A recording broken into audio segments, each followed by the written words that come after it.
O Leonardo Sakamoto, que travou ali, voltou de férias, está assim voltando aos poucos. E Raquel Landim, que já deu oi. Oi, Raquel, bem-vinda. Boa tarde, a Raquel e o Sakamoto vão conosco para essa segunda-feira. Segundamos assim, pessoal. Hoje é dia 17 de fevereiro de 2025. Vamos juntos aqui com os principais destaques do dia. Como sempre, eu conto com a sua participação. Tô aqui entrando da nossa live do YouTube, mas você sabe que além do YouTube, você pode nos assistir também na TV por assinatura. Se você tem aí o streaming, a Pluto TV, estamos lá também, Samsung TV Plus. Se você ainda não baixou e ainda não tem um plano no Wallplay, faça isso, até para acompanhar também os jogos do Campeonato Paulista, a nossa programação. Tem uma série de filmes e séries... série de séries é ótimo, mas é isso mesmo. Tem uma quantidade enorme de séries para você assistir. Um conteúdo enorme, são muitas as opções para você acessar aqui e nos acompanhar. Estou abrindo aqui a nossa live no YouTube para dar oi pro pessoal que chega cedo, e se eu não der oi para eles, eles ficam bravos, eles me cancelam. Então deixa eu ver aqui quem já chegou. Vamos lá. Tiago Nucini falando com a gente aqui, falando do preço dos alimentos, e isso é sempre pauta aqui no nosso chat do YouTube. Cláudia Cruz está conosco, chegou cedo. Tudo bom, Cláudia? Você viu, o Sakamoto voltou, né? Tava de férias, 5 meses, ele tá de volta. Leonardo Sakamoto, quem mais? Cleiton Lima, por que apagaram minhas mensagens? Olha, ninguém tá apagando sua mensagem não, viu, Cleiton? Não é a primeira pessoa que fala isso. Talvez o próprio YouTube tenha um sistema de moderação. Será que você não usou uma palavra ali que o YouTube pode considerar inapropriada e ele exclui automaticamente? Existe essa possibilidade, meu amigo.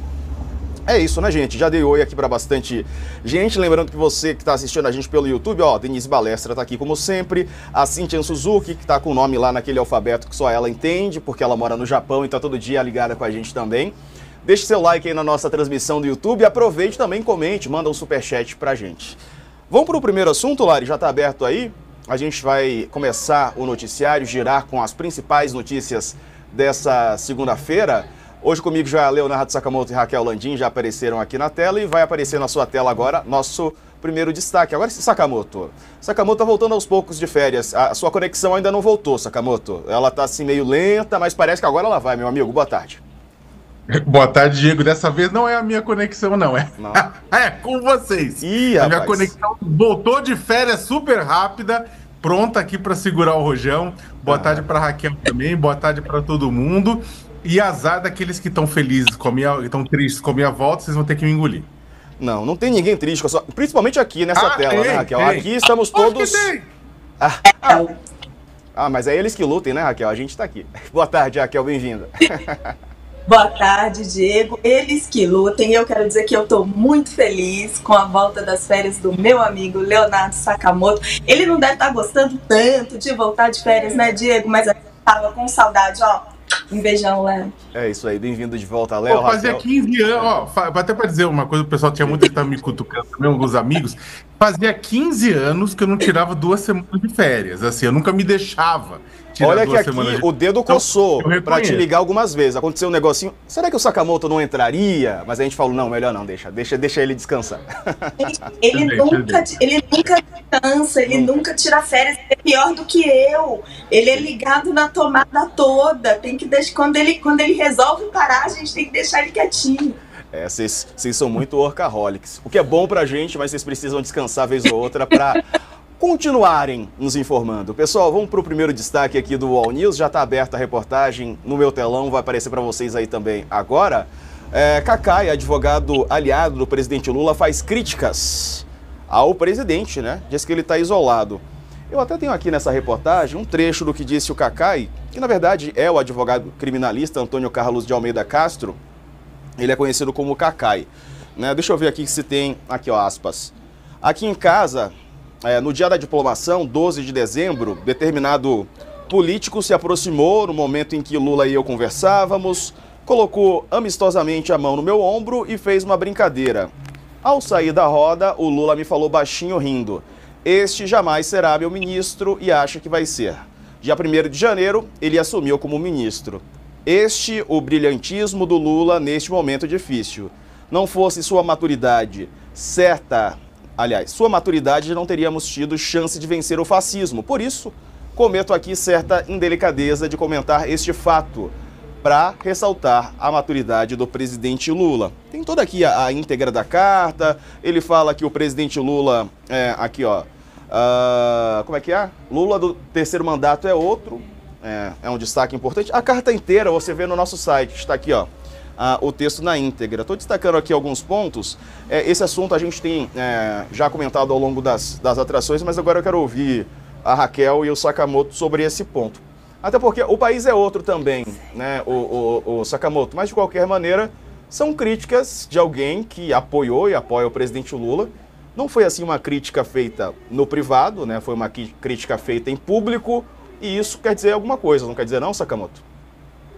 Não, quer dizer bastante coisa, né? Agora, o interessante é fazer a análise, eu conversei com bastante gente do PT hoje, né, e para fazer uma análise, inclusive gente do entorno atual do presidente, do antigo entorno, pessoas da liderança do PT, e tem muita gente que concorda, inclusive, com as críticas, né, e só que tem que se entender, acho que tem uma palavra que é importante para entender essa carta, que é isolamento, né, e aí tem muita gente, principalmente do campo bolsonarista, do campo da direita, o Kaká até depois reclamou, veio a público para reclamar que estava sendo instrumentalizada a carta dele, né, que entendeu o isolamento no sentido que o povo não quer o Lula, que o Lula não tá ligado com as questões do país, que ele tá lá no castelo, o resto ninguém, ele tá totalmente alheio às questões nacionais. E a palavra isolamento, na verdade, ela tem um significado maior e que foi inclusive compreendida por parte da cúpula do PT ou perto do governo, que é a questão do Palácio do Planalto e questão dos palacianos que estão no entorno do Lula.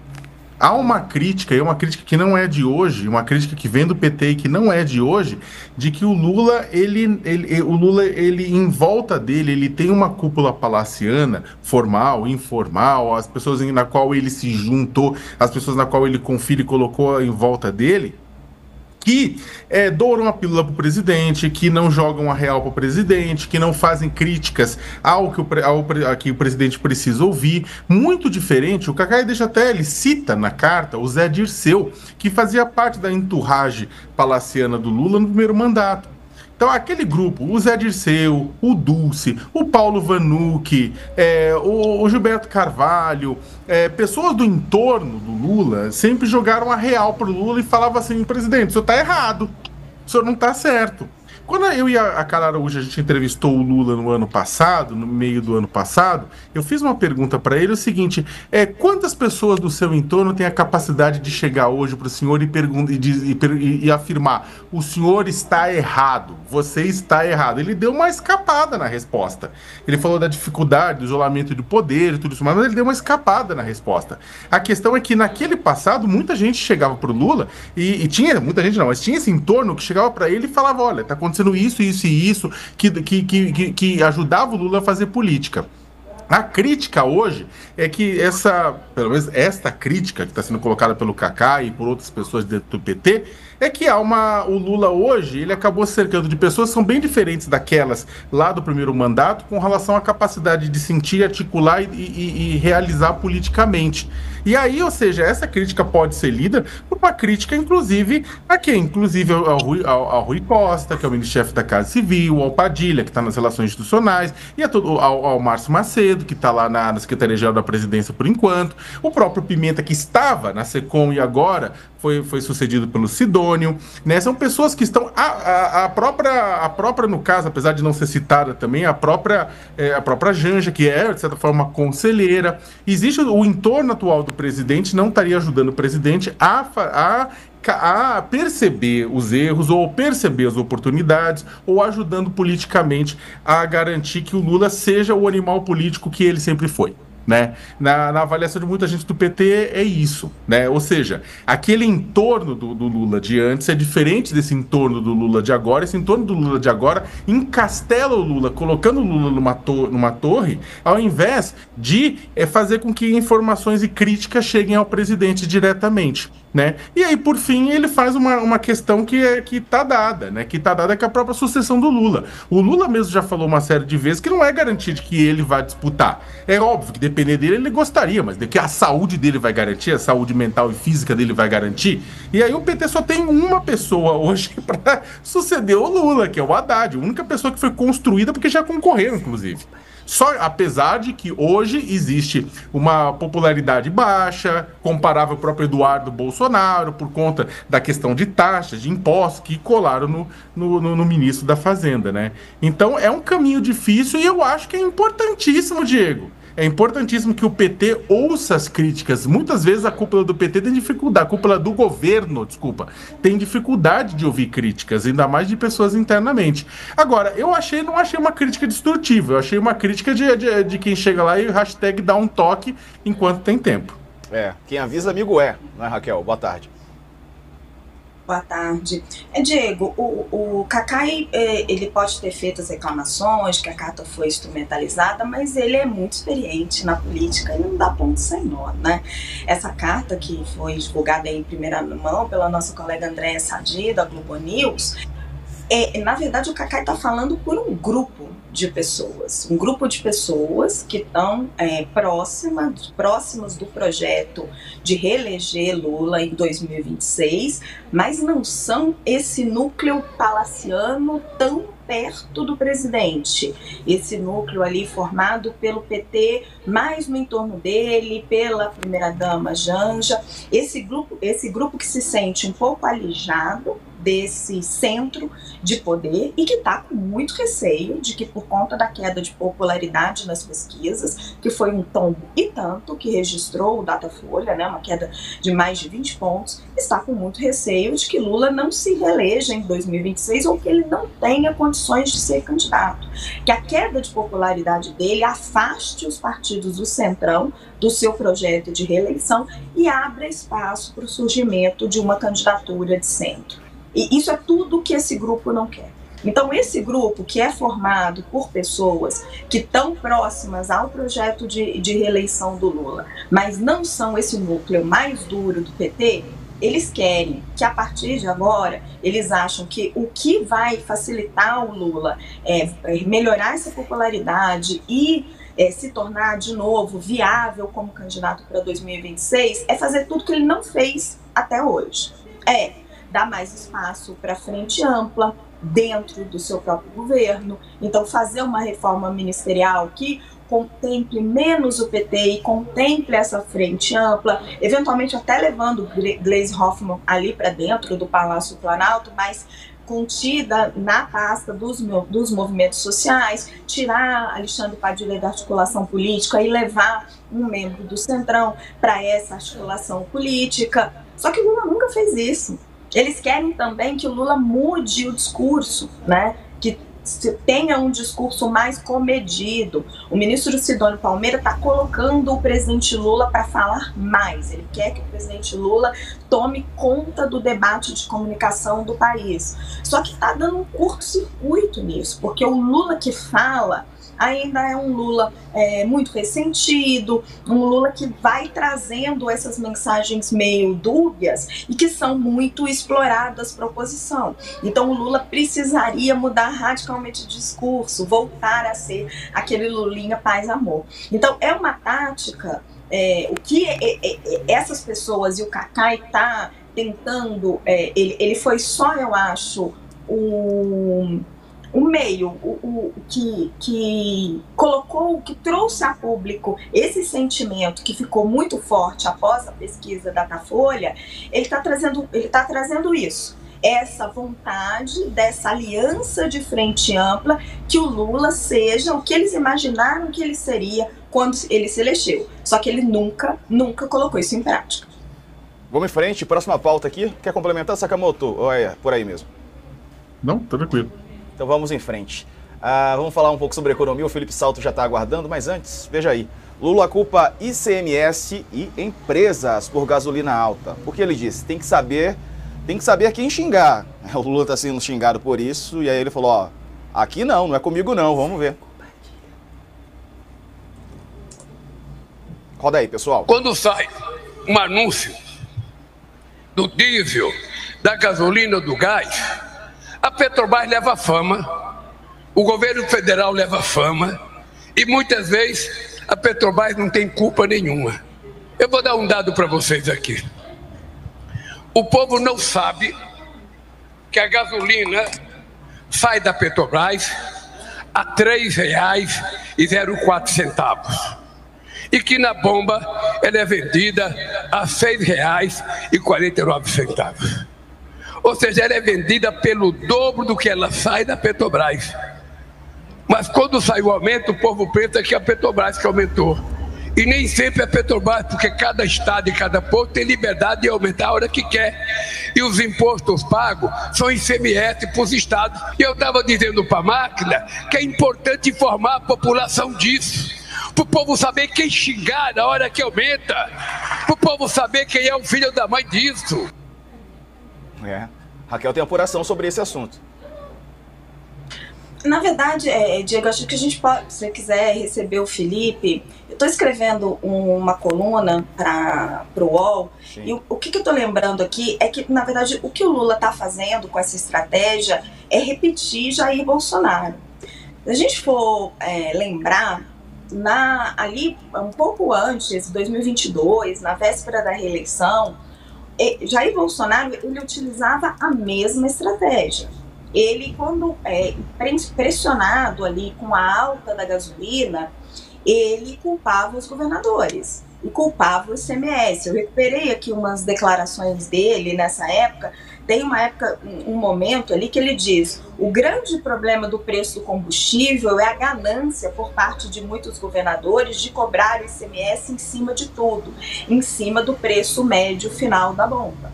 Então, o presidente Lula, quando ele entra nesse modo de queda de popularidade e ele ataca o ICMS, ataca os governadores, ele está usando a mesma estratégia de Jair Bolsonaro lá atrás. Jair Bolsonaro armou uma verdadeira guerra com os governadores sobre esse tema, né? E naquela época, como é que Bolsonaro resolveu essa guerra? Ele fez uma mudança no ICMS, que deixou de ser percentual, passou a ser uma taxa fixa. Ele reduziu os impostos federais, isso virou uma bomba fiscal para Lula. As pessoas têm receio de que Lula caia nessa mesma armadilha de montar uma nova bomba fiscal para si próprio, porque a situação fiscal já está complicada. Agora, quando ele culpa, e nessa fala, ele culpa os governadores, ele culpa a indústria, dizendo, essa indústria que está muito gananciosa, ele está, como o Bolsonaro fazia naquela época, desdiversando o problema. Porque tem uma série de questões influenciando na alta, não só da gasolina, como dos alimentos em geral, que é a questão cambial, a questão da falta de responsabilidade fiscal no país, que vai gerando uma inflação cada vez mais alta, a demanda que está muito robusta, né? Você incentiva isso vai aumentando a inflação. Então, assim, não é comprando briga com os governadores que o presidente Lula vai resolver o problema, né?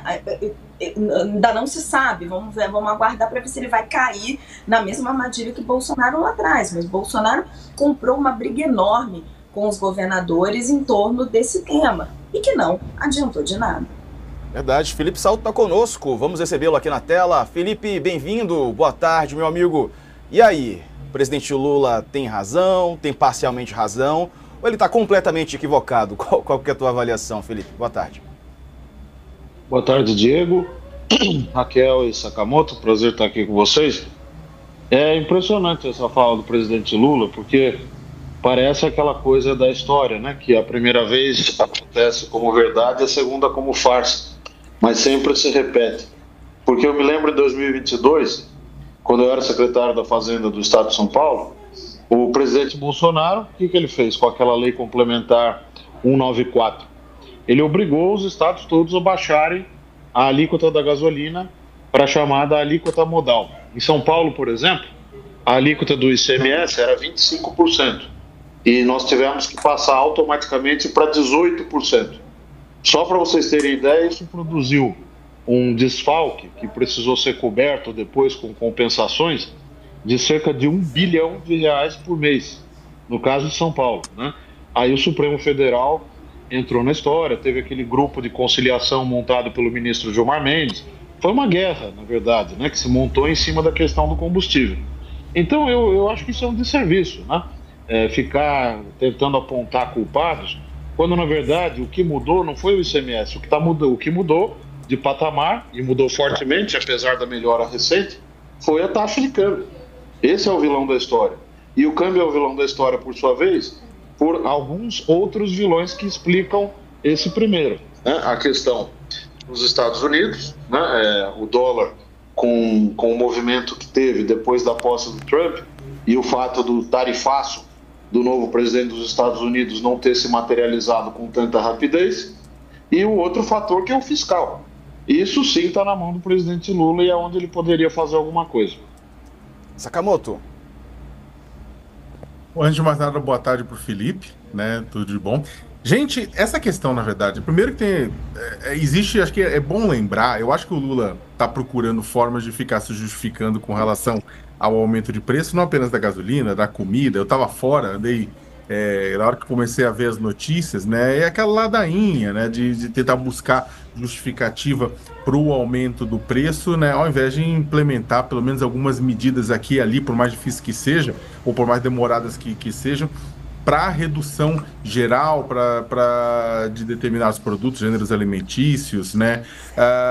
Ou mesmo medidas com relação, não medidas de intervenção no câmbio, é claro, ninguém é maluco, mas com relação à utilização correta da própria banda do preço de combustíveis que tinha sido anunciada pela Petrobras.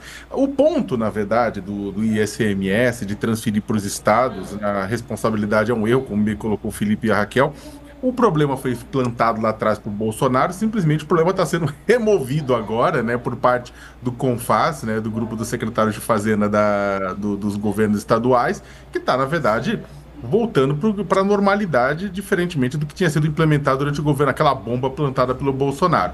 Agora, tem um ponto interessante nessa história inteira dos combustíveis, que pouco também está se falando, e que o governo também não fala, não sei porquê, né? Mas quem fala muito é os petroleiros, é o pessoal que atua na Petrobras, os sindicatos e associações dos trabalhadores da Petrobras, que é a própria situação da BR Distribuidora, que foi privatizada. Né? Quando você tem uma queda no preço dos combustíveis, você tem um repasse dessa queda para o consumidor final, mas nem sempre, né? Isso é uma coisa muito doida, ele pode discutir, o Felipe pode até explicar isso com mais propriedade, mas quando você tem um aumento, o pessoal repassa, agora você tem uma queda, não necessariamente repassa, né? Você tem até cartelização do processo e o pessoal não baixa totalmente, mesmo com a concorrência, não baixa pro consumidor final, né? É uma coisa muito louca, você não tem essa redução. E uma função que era da BR Distribuidora antes de ser privatizada, e aqui eu não estou criticando as privatizações, porque eu acho que é cada caso, tem casos que tem que privatizar mesmo, tem casos que não tem que privatizar, né? Não sou a favor de privatização por princípio, nem contra por princípio, mas no caso da BR, quando você tinha uma redução, eu estava vendo inclusive todas as tabelas, etc e tal, você tinha essa redução era encaminhada inteira para o mercado. Né? Ou seja, não tinha essa coisa, vamos reduzir peronomútil, né? Então o que aconteceu? A BR Distribuidora baixava também, e aí, consequentemente, as concorrentes eram as concorrentes que, inclusive, estavam tentando manter, não transmitir totalmente aquela redução para garantir um aumento da lucratividade do ganho, transmitia também, era obrigada a isso, né? E aí que tá, com isso, você teve um aumento da margem de lucro das distribuidoras. Você é contra a margem de lucro? Eu não sou contra o lucro. Né? Eu só estou falando que, com isso, o governo também perdeu uma ferramenta importante de garantir que aquela redução que aconteça na bomba seja transferida, né, para o consumidor final. Acontece, só que, repito, o Lula não tem mais esse instrumento, não vai restatizar a BR Distribuidora, então, ao invés de dar recados aqui e ali para agradar a base, como nesse caso dos próprios petroleiros, ele deveria, na verdade, pensar em formas mais estruturais de garantir a redução do preço do combustível e dos alimentos. Ô Felipe, qual que é o impacto dos preços, né, da inflação? Estou vendo aqui sua coluna, está aberta aqui, se o pessoal quiser plugar também.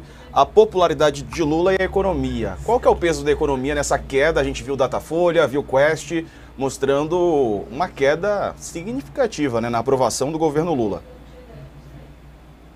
Diego, eu tentei explicar aí didaticamente que quando a gente olha a inflação geral, por exemplo, em torno de 5%, fechou em 4,8% no ano passado, não parece ser algo tão assustador, né? Mesmo as expectativas da pesquisa Focus, isso do ponto de vista não do mercado, estou dizendo do cidadão comum, que está ali percebendo eventualmente um aumento de 5%, 5,5%. O problema é que o diabo mora nos detalhes, né? Quando você vai olhar a composição da cesta de cada consumidor, e aí você olha os consumidores que têm uma renda mais baixa e tal, você vai ver que o peso de alimentação, de vestuário, de itens básicos é muito alto. Então, quando você deixa que a inflação suba como subiu nesses últimos tempos, isso não tem como não afetar a popularidade, porque isso é redução de salário real na veia, né? Salário real no sentido de que o seu salário nominal que você ganha todo mês, comparado com os preços da sua cesta básica de consumos, ele fica menor, né? Ele não chega no fim do mês, como eu coloquei aí no texto. Então, esse é o principal problema que o governo precisa enfrentar, mas precisa enfrentar da maneira correta. O presidente Lula, com todo respeito, quem sou eu para dizer isso, mas eu acho que ele precisa ouvir mais o seu ministro da Fazenda, porque a agenda do ministro Haddad está correta, está na direção certa. Eu venho dizendo isso desde o início do governo.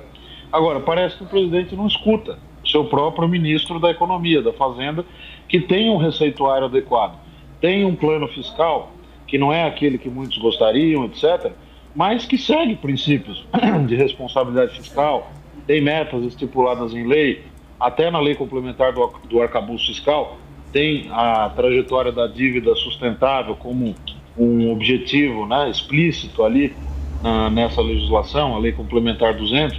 Então, ainda tem tempo, eu acho que ainda há tempo para o governo reorganizar o futuro das contas públicas, pensando, inclusive, na sua viabilização como candidato, se ele for mesmo candidato ou se for um outro candidato indicado por ele, a exemplo do próprio Haddad.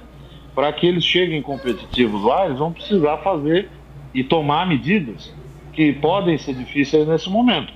Mas eu acho que escapar disso e ficar jogando para cá e para lá, tentando achar culpados, ou aquelas histórias que ele contou na semana passada, do ovo e de outras coisas, né, que as pessoas, então, se o preço está subindo, é só fugir desses aumentos e consumir outras coisas.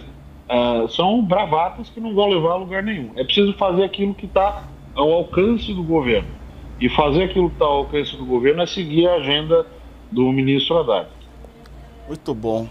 Ô Felipe, fazer o seguinte, vamos chamar um intervalo agora. Daqui a pouco, depois do intervalo, a gente vai falar sobre os super salários de juízes, porque o UOL preparou uma reportagem, estava vendo aqui, 9 em cada 10 juízes no Brasil ganharam mais que os ministros do Supremo. Ou seja, sabe o teto? O teto foi furado, meu amigo. Eles fizeram ali um segundo, um terceiro andar, uma laje, estão ganhando um dinheirão. A gente conta depois do intervalo. Até já. Bom, ô Sakamoto, e essa questão da economia, né? A inflação dos alimentos, isso tem um peso grande mesmo, né? Na diminuição da popularidade do presidente Lula. Eu até comentei, eu estava falando com o pessoal lá da redação, eu tinha escrito um texto há um ano falando o seguinte, que o Lula tem que se preocupar com arroz e com feijão. A preocupação dele não tem que ser com aquelas bobagens de costumes e comportamento, por mais que isso, é claro, que tenha peso, que pegue uma parte do eleitorado, mas o que vai fazer a diferença na reeleição dele é arroz e o feijão, é a comida das pessoas, né? Por quê? Como diria a saudosa Maria da Conceição Tavares, o povo não come índice, ele não come PIB. O PIB vai ser de 3,8, você teve um desemprego menor da série histórica desde 2012, você teve uma redução da desigualdade, você teve um aumento da renda média dos brasileiros, teve, fato, mas são índices. O povo não come índice, o povo come arroz e feijão. E se você tem um aumento inflacionário, porque qualquer questão que seja, de mudança climática até questão de demanda internacional, você tem esse aumento do custo. Isso reduz a capacidade de compra dos brasileiros e das brasileiras, né? Isso a gente estava comentando há um ano já. Ou seja, que isso estava impactando já na popularidade do Lula e só ia piorar. E é o que aconteceu, com a ajuda das mudanças climáticas. Aquilo, inclusive, o Bolsonaro teve a Covid, o Lula tem a mudança climática, que inclusive afeta na questão dos alimentos, né? Só que as respostas que têm sido dadas não são satisfatórias, e isso vai pesar sim lá na frente. Isso significa que a qualidade de vida dos brasileiros ela pode ser atingida. Os brasileiros, as pessoas preferem até ganhar, não ter um aumento e os preços continuarem contidos, do que você ter um aumento menor do que o aumento dos preços. Né? Essa é uma coisa que essa conta não fecha. Nos Estados Unidos de Joe Biden, isso aí custou a eleição de Kamala Harris. Seja Lula ou seja Haddad, que concorrer em 2026, eles têm que estar com o olho nos preços, na gôndola, na feira, que no final das contas é quem vai fazer toda a diferença na urna. Exatamente. Olha, pessoal, lembrando que você que está conosco pelo YouTube pode nos assistir na TV também, na Claro, canal 549, na Vivo é o 613, na Oi, canal 140, na Sky, canal 88. Se você tem a TV Embratel, que é via satélite, você nos encontra no canal 546, no Zapping, canal 64, na Samsung TV Plus, canal 274. Estamos também na Pluto TV e no Wallplay. Além aqui, é claro, do nosso YouTube. Deixa eu abrir aqui o nosso chat, ver quem está comentando conosco. Comida tudo cara, diz o Leandro Toscano aqui com a gente também. Se o ovo tá caro, enfim, né? Tem um pessoal criticando aqui algumas falas do presidente Lula também. Agora, 5h35 pelo horário de Brasília, a gente tá voltando para toda a nossa rede. E Raquel, quero te ouvir sobre esse assunto também. Estamos de volta agora para toda a nossa audiência. Raquel, a gente estava falando sobre inflação de alimentos, economia e o peso disso na avaliação do governo Lula. Diego, sim, a inflação dos alimentos, a inflação de forma geral está tendo um peso expressivo na queda de popularidade do presidente Lula. E esse peso da inflação, ele vamos colocar assim, ele é potencializado pelos efeitos das redes sociais. Esse tema é muito explorado pela oposição, as pessoas passam muito tempo na frente do celular e isso vai corroendo mais a popularidade do presidente Lula.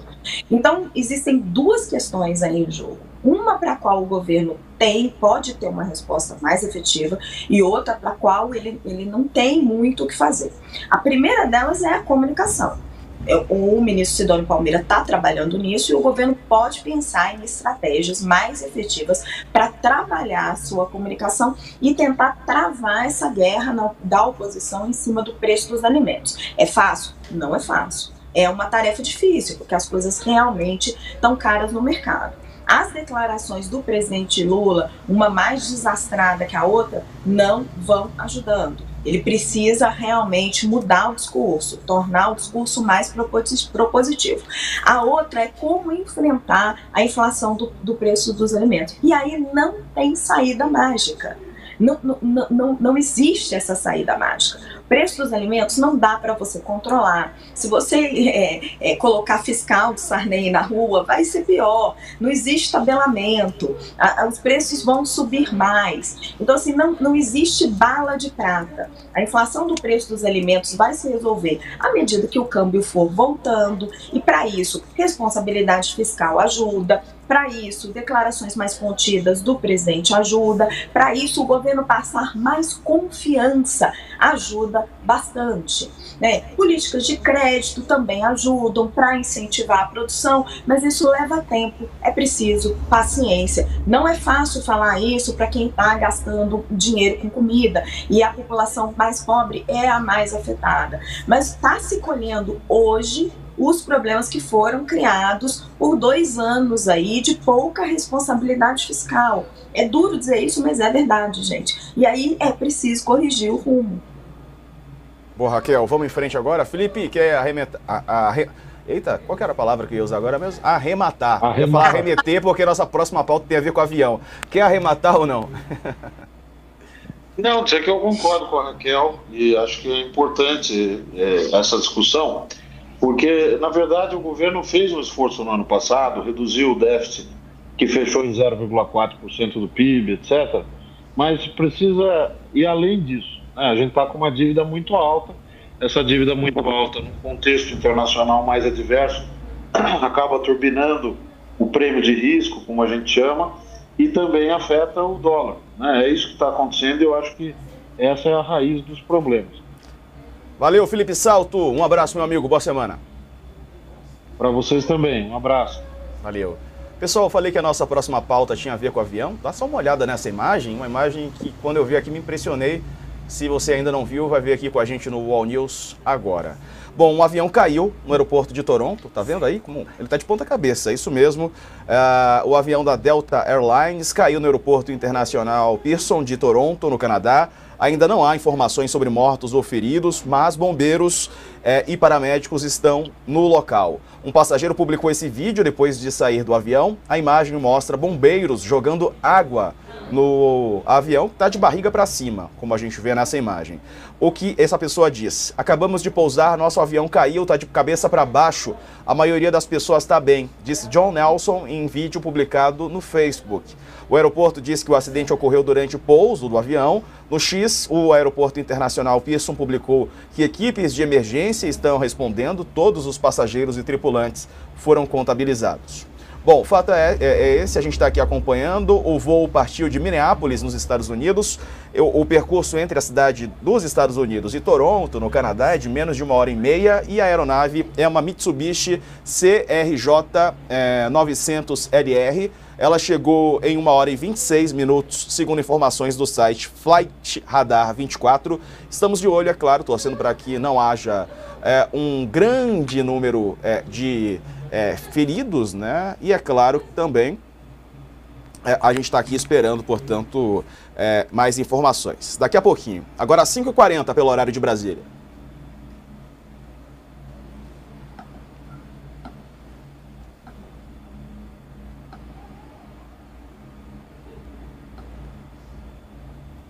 É hora de falar sobre o Brasil dos privilégios. Não são poucos. Veja aqui a reportagem. Está aqui no meu telão. Você viu agora há pouco, antes do intervalo, né, sobre o privilégio dos juízes. 9 em cada 10 juízes no Brasil ganharam mais do que ministros do Supremo Tribunal Federal, o que é um absurdo, porque existe uma coisa chamada teto, né, quer dizer que é o máximo que os integrantes daquela categoria podem receber. Porém, aqui no Brasil existe uma série de fatores, né? Tem aqueles penduricalhos, auxílio não sei o quê. Eu estava conversando com a Raquel aqui, a Raquel comentou na semana passada, um Vale Peru, que era de R$10.000. Depois até o pessoal teve que pedir desculpas e devolver. Falaram aí que era, como é que é? Necessidades nutricionais, para receberem um Vale Peru de R$10.000. E aí, é claro que a gente tem essa situação totalmente desproporcional aqui no Brasil. Vamos conversar com a Juliana Sakai, ela é presidente da ONG Transparência Brasil, está conosco para nos ajudar a entender o que está acontecendo. Juliana, bem-vinda, boa tarde. 9 em cada 10 juízes ganham mais do que ministros do STF. Qual que é a tua opinião sobre isso? Boa tarde, Diego, Leonardo, Raquel, um prazer estar aqui. Bom, infelizmente, esse é o retrato do nosso judiciário hoje, né, do judiciário e do Ministério Público, né, as classes do chamado sistema de justiça que ganham super salários. A gente tem uma norma que é constitucional, como você mesmo falou, que tenta impedir que os poderosos se apoderem, né, do recurso público indevidamente. E o que a gente vê é que, na verdade, eles conseguem driblar muito bem, né, essa norma constitucional e se torna uma regra que, na verdade, quase todos conseguem receber mais do que o teto, que é o que um ministro do STF recebe. Tem pergunta, Sakamoto? Juliana, boa tarde, né? Prazer ter você aqui. Juliana, eu queria que você fizesse, na verdade, até uma comparação, porque é o seguinte, a gente tem, dentro do pacote do ajuste fiscal, foi tentado aprovar um mecanismo para botar em prática, finalmente, transformar o artigo 37 da Constituição, exatamente como você me colocou, que limita o salário dos ministros, de qualquer um do funcionalismo público aos ministros do Supremo Tribunal Federal. Foi tentado aprovar, né? Aprovou-se um dispositivo para, beleza, vamos colocar isso em prática, né? Salvo exceções, e aí é onde o diabo mora, quais são as exceções, né? Só que não há, a princípio, tudo indica nenhuma grande vontade, tanto do Legislativo quanto do Executivo, em aprovar. O Executivo e o Legislativo têm medo do Judiciário nesse sentido e do que o Judiciário pode fazer caso isso seja limitado, caso o teto realmente seja aplicado? Pois é isso que acontece, né? A gente tem um poder, né, que é um poder de controle, que é o Judiciário, e os outros poderes têm medo dele, sim, né? Então, quem que quer enfrentar o Ministério Público podendo, né, ser indiciado? E depois ser julgado pelo Judiciário, né? Os próprios políticos têm uma série de processos correndo, né? E podem ter mais. Então, o que a gente vê justamente é uma incapacidade de se legislar, né? E de se impor as normas como se devia. Né? Existe um problema também, que além de, né, os outros poderes poderem regular o que o judiciário, o que o Ministério Público faz, deles mesmos não estarem submetidos a esse poderio. Não só porque o legislativo não quer, mas porque eles têm um poder de determinar o que é penduricalho e o que não é. Né? Então, a gente tem visto o crescimento de uma série de pagamentos que se começa a chamar, por exemplo, de indenizatórios em vez de remuneratórios. Né? Então, quando a gente fala de penduricalho, o que a gente está falando? A gente fala que tem uma série de pagamentos que são criados e que se chama de não remuneração. Isso não é remuneração, enquanto isso claramente serve para aumentar o salário, claramente isso tem esse sentido. Mas o que acontece? Né? E foi justamente o que se tentou ali na PEC do corte dos gastos no ano passado, impedir que o Conselho Nacional, né, do Ministério Público e que o Conselho Nacional do Judiciário tenham esse poder de definir suas próprias regras, de passar uma decisão, uma normativa que tenha poder de lei. Então, uma das tentativas ali, naquele caso, era alterar, né, a Constituição para dizer penduricalho só pode ser criado por lei complementar. E aí isso tiraria esse aspecto de que esses conselhos que são superiores, né, o CNMP e o CNJ, como eu falei, por uma decisão interna, definirem um novo penduricalho. Definirem que aqui, né, o último deles que a gente analisou foi a licença compensatória, que aumenta em 1/3 os salários. Né? A cada 3 dias trabalhados você ganha 1. Então você ganha 1/3 de aumento. E isso foi definido depois de um contorcionismo muito grande internamente pelo CNMP e depois pelo CNJ, que isso não é remuneração, apesar da legislação dizer o contrário. Né? Você tem legislações que dizem o contrário, que em algum momento conseguiu ali se regular de alguma forma. Mas aí o que você vê é que, com o passar do tempo, surge uma flexibilização aqui, uma flexibilização ali, e aí quem conseguir flexibilizar primeiro, se for o Ministério Público ou o Judiciário, consegue fazer que isso valha para o outro, porque eles têm a paridade. Né? Então, paridade na acepção ali, né, do Ministério Público e do Judiciário serve muito para isso. Os benefícios que cada um recebe, o outro tem direito também. Então, aí a gente acaba tendo um grande problema. Havia uma proposta inicial do governo de tentar colocar esses penduricalhos como legislações nacionais, né, complementares, mas, ao final, o relator cedeu e entrou como lei ordinária, então essas resoluções acabam servindo. Raquel. Queria tirar uma dúvida. O presidente da STF, o ministro Luiz Roberto Barroso, sempre quando confrontado com essa crítica em torno dos super salários e dos custos do judiciário, ele sempre diz que o judiciário brasileiro ele tem um custo ali de 1,2% do PIB, que isso já inclui o Ministério Público e a Defensoria Pública, e que o judiciário brasileiro é um dos mais produtivos do mundo.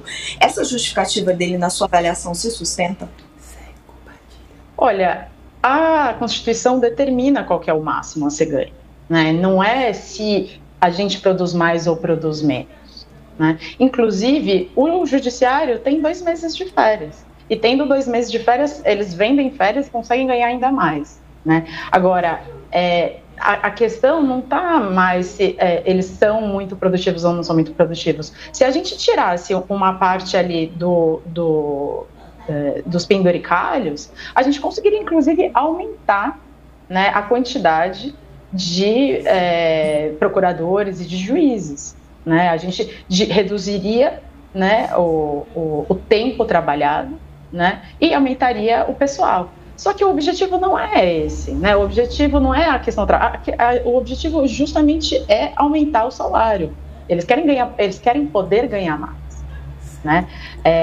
E querem continuar sendo servidores públicos com a sua estabilidade, porque precisa de estabilidade, tem que ter isso, mas agora, ao mesmo tempo, eles não querem se submeter, né, ao que a Constituição impõe, que é o teto. Porque, veja, se a gente aumenta de um lado, vai precisar diminuir do outro. E por que é do judiciário que a gente tem que aumentar? Né? Quem disse que eles estão mais produtivos do que o executivo? Né? E a gente tem aumentado o salário do judiciário desproporcionalmente e tornando cada vez mais forte, né, esses pagamentos desses órgãos do sistema de controle da justiça. Juliana, a gente está aqui fazendo nosso papel de noticiar, mas a sociedade pode fazer o que diante disso? É fundamental, né, que a mídia, que a imprensa, que as pessoas falem e discutam sobre isso. Porque, como a gente falou, a gente está numa sinuca de bico com os outros poderes cedendo para o judiciário. Então, a sociedade, se a gente está falando dos interesses da sociedade, né, a sociedade precisa, né, se mover, se mobilizar, né, e discutir isso cada vez mais. Eu acho sensacional que o UOL esteja começando essa discussão aqui, com esse especial. Acho fundamental, muito importante. E aí a gente até vê que isso tem feito algum efeito, né? E recentemente você nem espera, né, que o governo consiga pautar algo desse nível e nem que o judiciário, né? Quer dizer, recentemente o Dino mandou devolver também, né, uns penduricalhos. Então, assim, é necessário, né, essa discussão, essa indignação, pautar essas questões, porque sim, né, eles são eleitos no final das contas e eles querem, né, os políticos são eleitos e se a gente não colocar isso na conta deles, aí todo mundo passa por cima. Então é fundamental ter a sociedade participando e discutindo sobre esses assuntos. Tá certo. Juliana Sakai, uma última pergunta da Raquel. Vai lá, Raquel. Só para emendar essa decisão do ministro Flávio Dino, Juliana, ele na decisão, ele faz uma decisão bem curtinha, mas é uma decisão muito crítica aos supersalários. Ele usa um caso específico para fazer quase que uma posição política ali, ao invés de abraçar um discurso corporativista de defesa do judiciário. Como é que você viu esse posicionamento do ministro Flávio Dino? Ele tenta, de alguma forma, ali, ajudar o governo Lula nessa bandeira de tentar reduzir os salários dos juízes e moralizar essa situação?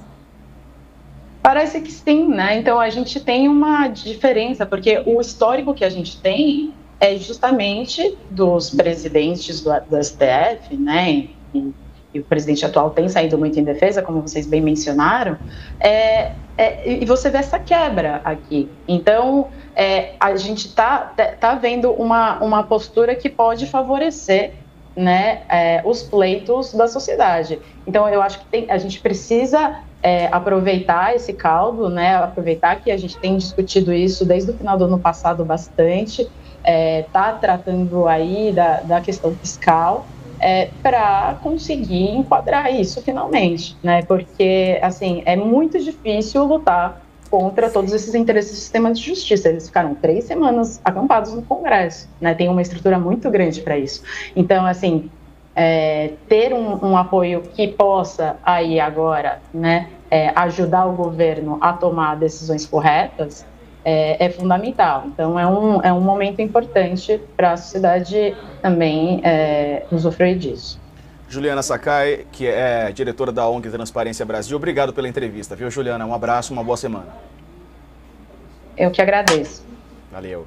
Sakamoto, você escreveu sobre esse assunto mais cedo, quero aproveitar aqui que você está conosco. Fala aí um pouco sobre sua análise, né, dessa notícia. Estou vendo aqui o título: Supersalários da Justiça são fruto de hipocrisia dos 3 poderes. Dos 3 poderes, Sakamoto, conta mais. Os 3 poderes, Diego. Infelizmente não tem uma solução no curto prazo, não vai ter uma solução no curto prazo, apesar de sabermos qual será, mas ela não vai ser aplicada, seja por, como mesmo comentou a Juliana, por conta de medo do Poder Judiciário, medo de membros do Poder Judiciário e do Ministério Público, mas também medo da sociedade. E aí, no meio disso, rola um baile de simulação e de hipocrisia institucional que envolve a cúpula dos poderes, né? Até para pessoal que está entrando agora, o artigo 37 da Constituição limita o salário do funcionalismo ao salário de ministro supremo. Este ano passa a ser 46.400, quase naquele limite, né? É um salário alto, não se duvida disso, né? Mas, né, não alto o suficiente para as categorias de carreiras do Estado, que acham que é baixo comparado com o mercado. A gente pode até entrar numa outra discussão, se as pessoas querem salário de mercado com os benefícios do mercado, vai para o mercado. Se as pessoas querem salário com os benefícios da categoria que é possível, dentro, inclusive estabilidade funcional, vem para o poder público, né? A questão é que tem 4 elementos que precisam ser levados em conta nessa discussão. Primeiro, como é que é a situação hoje? O mercado pressiona para ajuste fiscal, a sociedade pressiona para corte de gastos. E aí o que a cúpula dos 3 poderes tem feito? Tem fingido que pratica rigor fiscal e dá como referência de que existe um teto. Só que na prática, ela sabe que esse teto é descumprido, e não apenas no judiciário, no legislativo e no executivo também tem descumprimento do teto constitucional. Mas aí dá como justificativa para o mercado e para todo mundo, dizendo que há um teto e que o foge disso é distorção, sendo que essa distorção tem mais de 13 bilhões de reais. Segundo, né, existe sim um comportamento patrimonialista de parte dos membros de carreiras do Estado, com seus interesses privados se sobrepondo à coisa pública. A gente vê isso até com mais frequência no Congresso, ou membros do Executivo Federal, ou ministros de algumas cortes superiores, porque o foco está lá, mas isso acontece à torta e direito em muitos estados, na relação promíscua que se dá entre o poder público local e o judiciário local. Né? Existe uma desigualdade estrutural no Brasil, ninguém nega isso, né? Agora, os magistrados europeus, é claro que ganham bem, mas não tantas e tantas vezes o que ganha um trabalhador braçal por lá, né? Aí os juízes aqui falam, mas lá fora o Estado garante educação, saúde, transporte, moradia, garante um monte de coisas que não garante aqui, né? É fato, isso é verdade, né? E aqui eles têm que pagar, mas eles como o restante da sociedade também, né? O fato é que no grosso, no Brasil, essas carreiras de Estado se sentem parte integrante do extrato mais rico da sociedade, né? Demandando recursos para garantir esse estilo de vida, né? E aí você tem um problema final. Eu conversei com magistrados e procuradores que falaram o seguinte, olha, e pessoas até que são a favor do teto, e falaram, eu concordo com o teto, tem que aplicar o teto, é uma pouca vergonha não aplicar, mas tem que aumentar um pouco o salário, porque houve perda aqui, perda ali, não dá para manter o salário do jeito que está hoje. Pois bem, o problema de você aumentar o salário para poder gerar isso e aí aplicar um corte de vez de penduricalho, é que vai gerar efeito cascata em outras carreiras do Estado.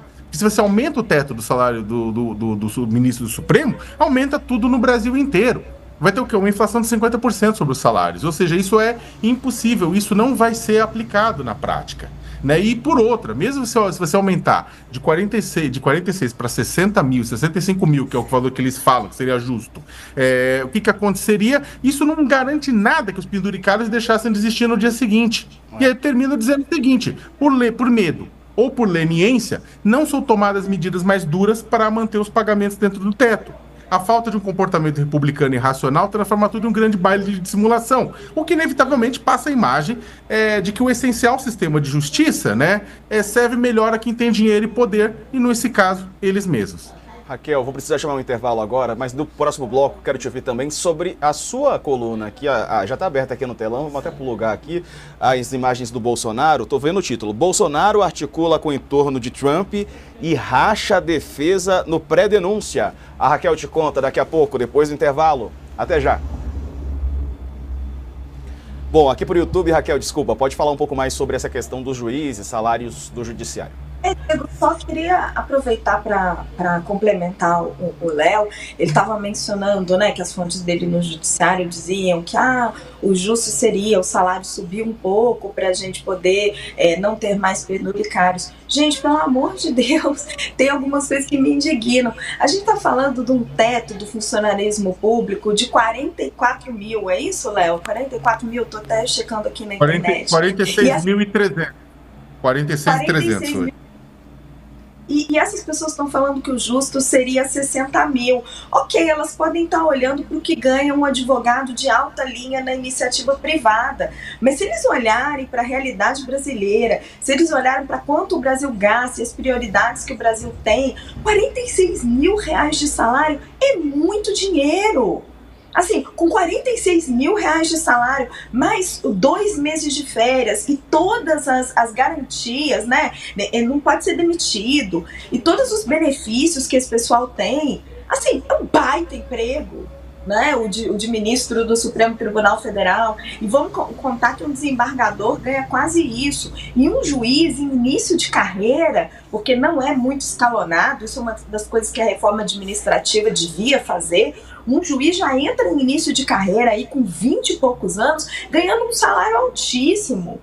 Então, assim, sério que num país pobre como o nosso, tem gente pleiteando ganhar do bolso da viúva, dos cofres públicos, 60 mil reais, para ir parar de tentar fazer manobrinha na justiça para, através de penduricários, atingir salários que chegam aí a 100 mil, às vezes a barbaridade de 1 milhão de reais. Assim, parece que as pessoas vivem descoladas da realidade. Gente, a gente vive num país pobre, onde as pessoas precisam de educação, precisam de saúde, sabe? E que são considerados ricos. Pessoas que ganham acima de 5 mil, 6 mil, 7 mil, 10 mil reais. Então, assim, essas pessoas, esses juízes, precisam descer de cima, sair do castelo onde elas estão e olhar para o Brasil real. O Brasil real infelizmente, o Brasil dos privilégios, né? Como a gente rodou a vinheta aqui antes de entrar nesse assunto. Pessoal, roda imagens daquele avião, você que está chegando agora, só para a gente atualizar. Estou vendo aqui informações no nosso site, algumas informações que vão chegando. No Canadá, esse avião caiu de barriga para cima, né? Foi um pouso ali que acabou colocando o avião nessas circunstâncias. A maioria dos passageiros está bem e ilesa, disse a polícia. Então a gente está acompanhando, boa notícia por aqui, diante dessa imagem aí dramática, né, que aconteceu no Canadá.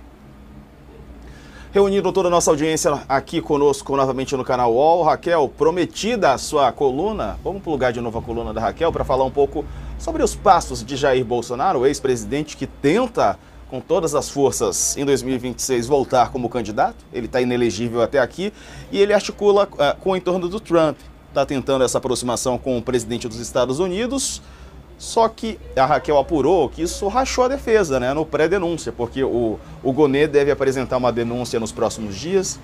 Peço perdão, não lembro quem foi que noticiou ao colega ou à colega, mas me parece que existe a possibilidade que isso ocorra antes do carnaval, ou seja, muito em breve, e ele está se movimentando, né, Raquel? Conta mais. Diego, estamos todos na expectativa da denúncia do procurador-geral Paulo Gonê contra Jair Bolsonaro e outras mais de 30 pessoas aí por tentativa de golpe de Estado. E tem um racha hoje no entorno de Bolsonaro de como reagir a isso. O filho dele, o deputado Eduardo Bolsonaro, montou uma estratégia e foi colocando em prática e está alinhado com assessores ali, pessoas muito próximas do presidente dos Estados Unidos, Donald Trump. No que está consistindo essa estratégia? Primeiro, Bolsonaro teve um encontro com o enviado especial da OEA que estava ali, saiu de lá muito animado, achando que na visão dele, né, o enviado, o Felipe Vaca, se não me engano o nome dele, ele faria um relatório na visão de Bolsonaro correto sobre a situação brasileira, sobre o que ele imagina, o que ele acha que são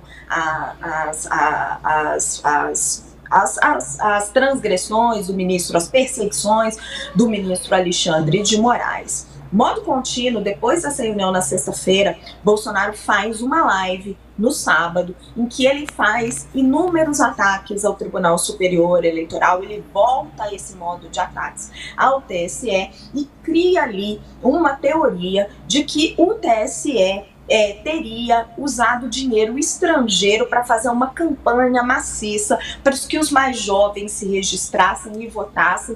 Esse voto jovem majoritariamente teria sido do presidente Luiz Inácio Lula da Silva.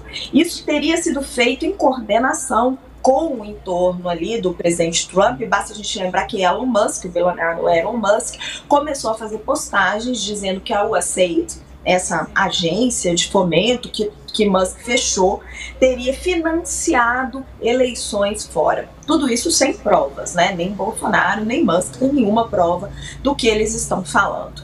O que eu apurei que contei na minha coluna? Esse movimento de Eduardo Bolsonaro, essa live de Bolsonaro, não eram do conhecimento de Celso Vilardi, o principal criminalista que está à frente da defesa de Jair Bolsonaro. A tentativa de Vilardi é fazer uma defesa técnica e tentar uma pacificação com o Supremo Tribunal Federal. Abrir relações ali com os ministros e mostrar porque que na visão deles não teve esse golpe de Estado todo coordenado e muito menos Bolsonaro foi o cabeça de tudo isso. Então são duas visões totalmente distintas. Para Eduardo Bolsonaro, não adianta fazer nada disso, o Supremo já está com o seu veredito formado e precisa uma pressão dos Estados Unidos para tentar ajudar Bolsonaro.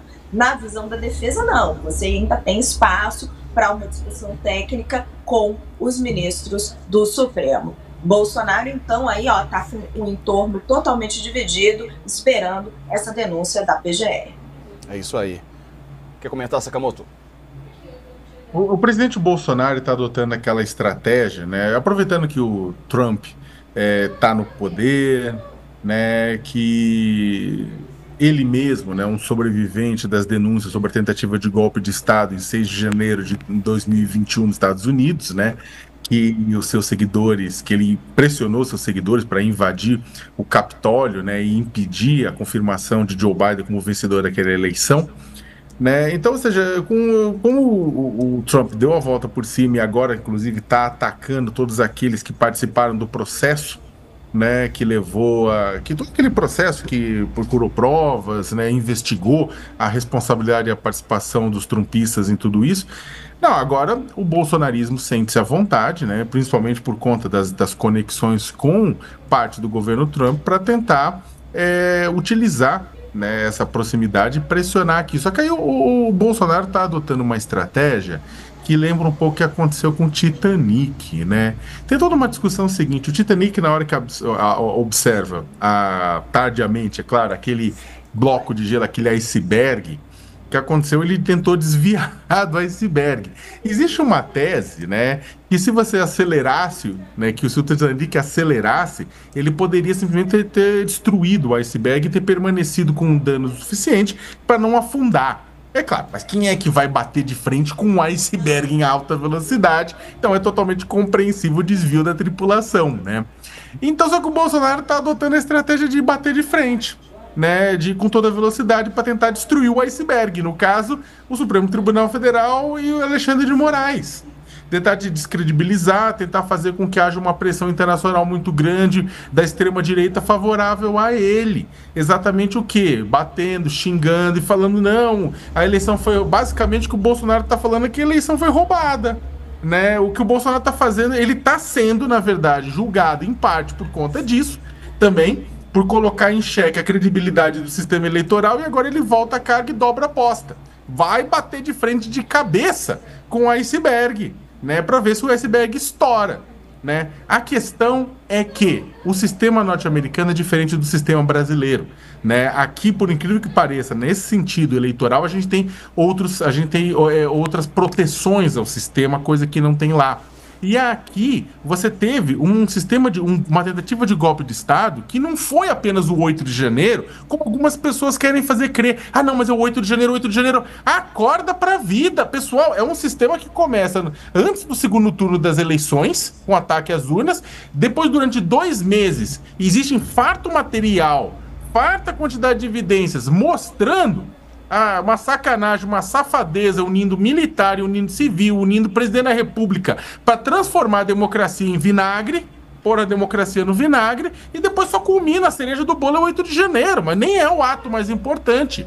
Então o que acontece é diferente do que aconteceu nos Estados Unidos, toda a investigação é diferente do que aconteceu nos Estados Unidos, a situação do presidente Jair Bolsonaro é diferente da situação do presidente Trump, né? E neste momento, isso mostra o quê? Desespero por parte do Bolsonaro. Ele sabe que o negócio lá tá difícil para ele, que tá quase impossível. Então ele dobra a aposta. Sinceramente, Eu acho que não vai funcionar. Pode aumentar, pode levar mais gente para a rua. E aí eu termino dizendo isso. A estratégia dele tem uma consequência. Eles estão planejando atos para levar pro bolsonaristas para a rua, dizendo pelo impeachment do Lula, pela anistia ao Bolsonaro. Vai muita gente, não tenho dúvida nenhuma. O presidente Jair Bolsonaro tem milhões de seguidores. Vai muita gente na rua? Vai. Mas isso não vai mudar a justiça. Isso não vai mudar. Bolsonaro vai ser denunciado e eu tenho quase certeza absoluta que ele será condenado e vai para a cadeia. Vamos ver a reportagem da Folha que tem a ver com a Procuradoria-Geral da República. A gente está aqui no aguardo, né, da definição dele sobre Bolsonaro. PGR reafirma a acusação a PMs pelo 8 de janeiro e diz que o órgão ignorou evidência da PF. Reportagem da Thaisa Oliveira. Advogados dos policiais militares apontam que o PGR, ou Gonê, desconsiderou depoimentos e provas apresentados durante a fase de instrução. Tampouco avaliou ordens e decisões da Secretaria de Segurança Pública, além do princípio da hierarquia da PM. No documento de 90 páginas, a PGR avança pouco em relação à denúncia feita em fevereiro. A partir de trocas de mensagens, Gonê conclui que os policiais estavam alinhados com aqueles que pleiteavam uma intervenção das Forças Armadas e que por isso teriam sido omissos. A gente viu algumas imagens que caminham nesse sentido. Não sei qual que é a tua impressão, Sakamoto. Olha, Diego, a omissão por parte de... a gente sabe, teve um monte de coisa que aconteceu. A gente, inclusive, quem cobriu o 8 de janeiro ao vivo, sabe que houve omissão. A omissão foi latente por parte de membros das forças de segurança, principalmente do Distrito Federal.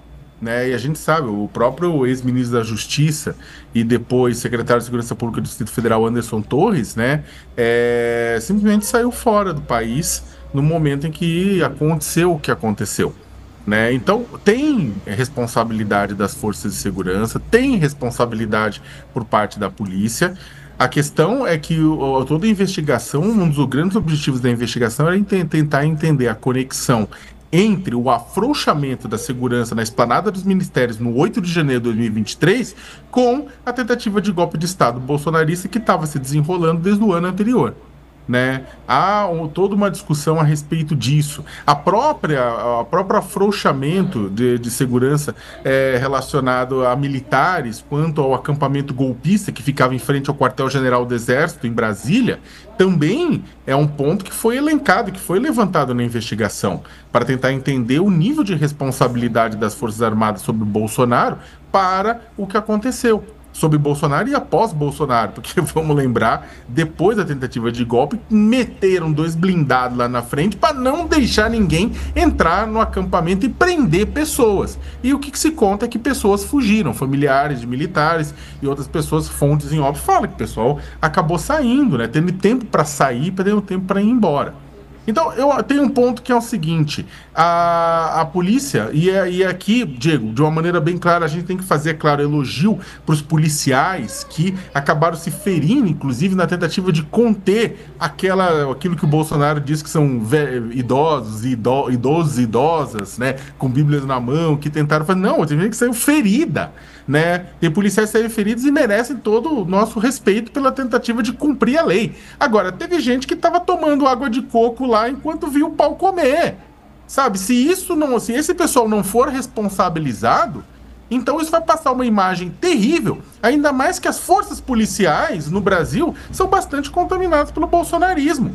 Né? Isso não estou dizendo que todas são golpistas de maneira alguma, a maioria não é, mas tem gente contaminada pelo bolsonarismo e isso afeta sim o dia a dia das corporações. Não pode ter contaminação de instituição por lulismo, por bolsonarismo, por quem quer que seja.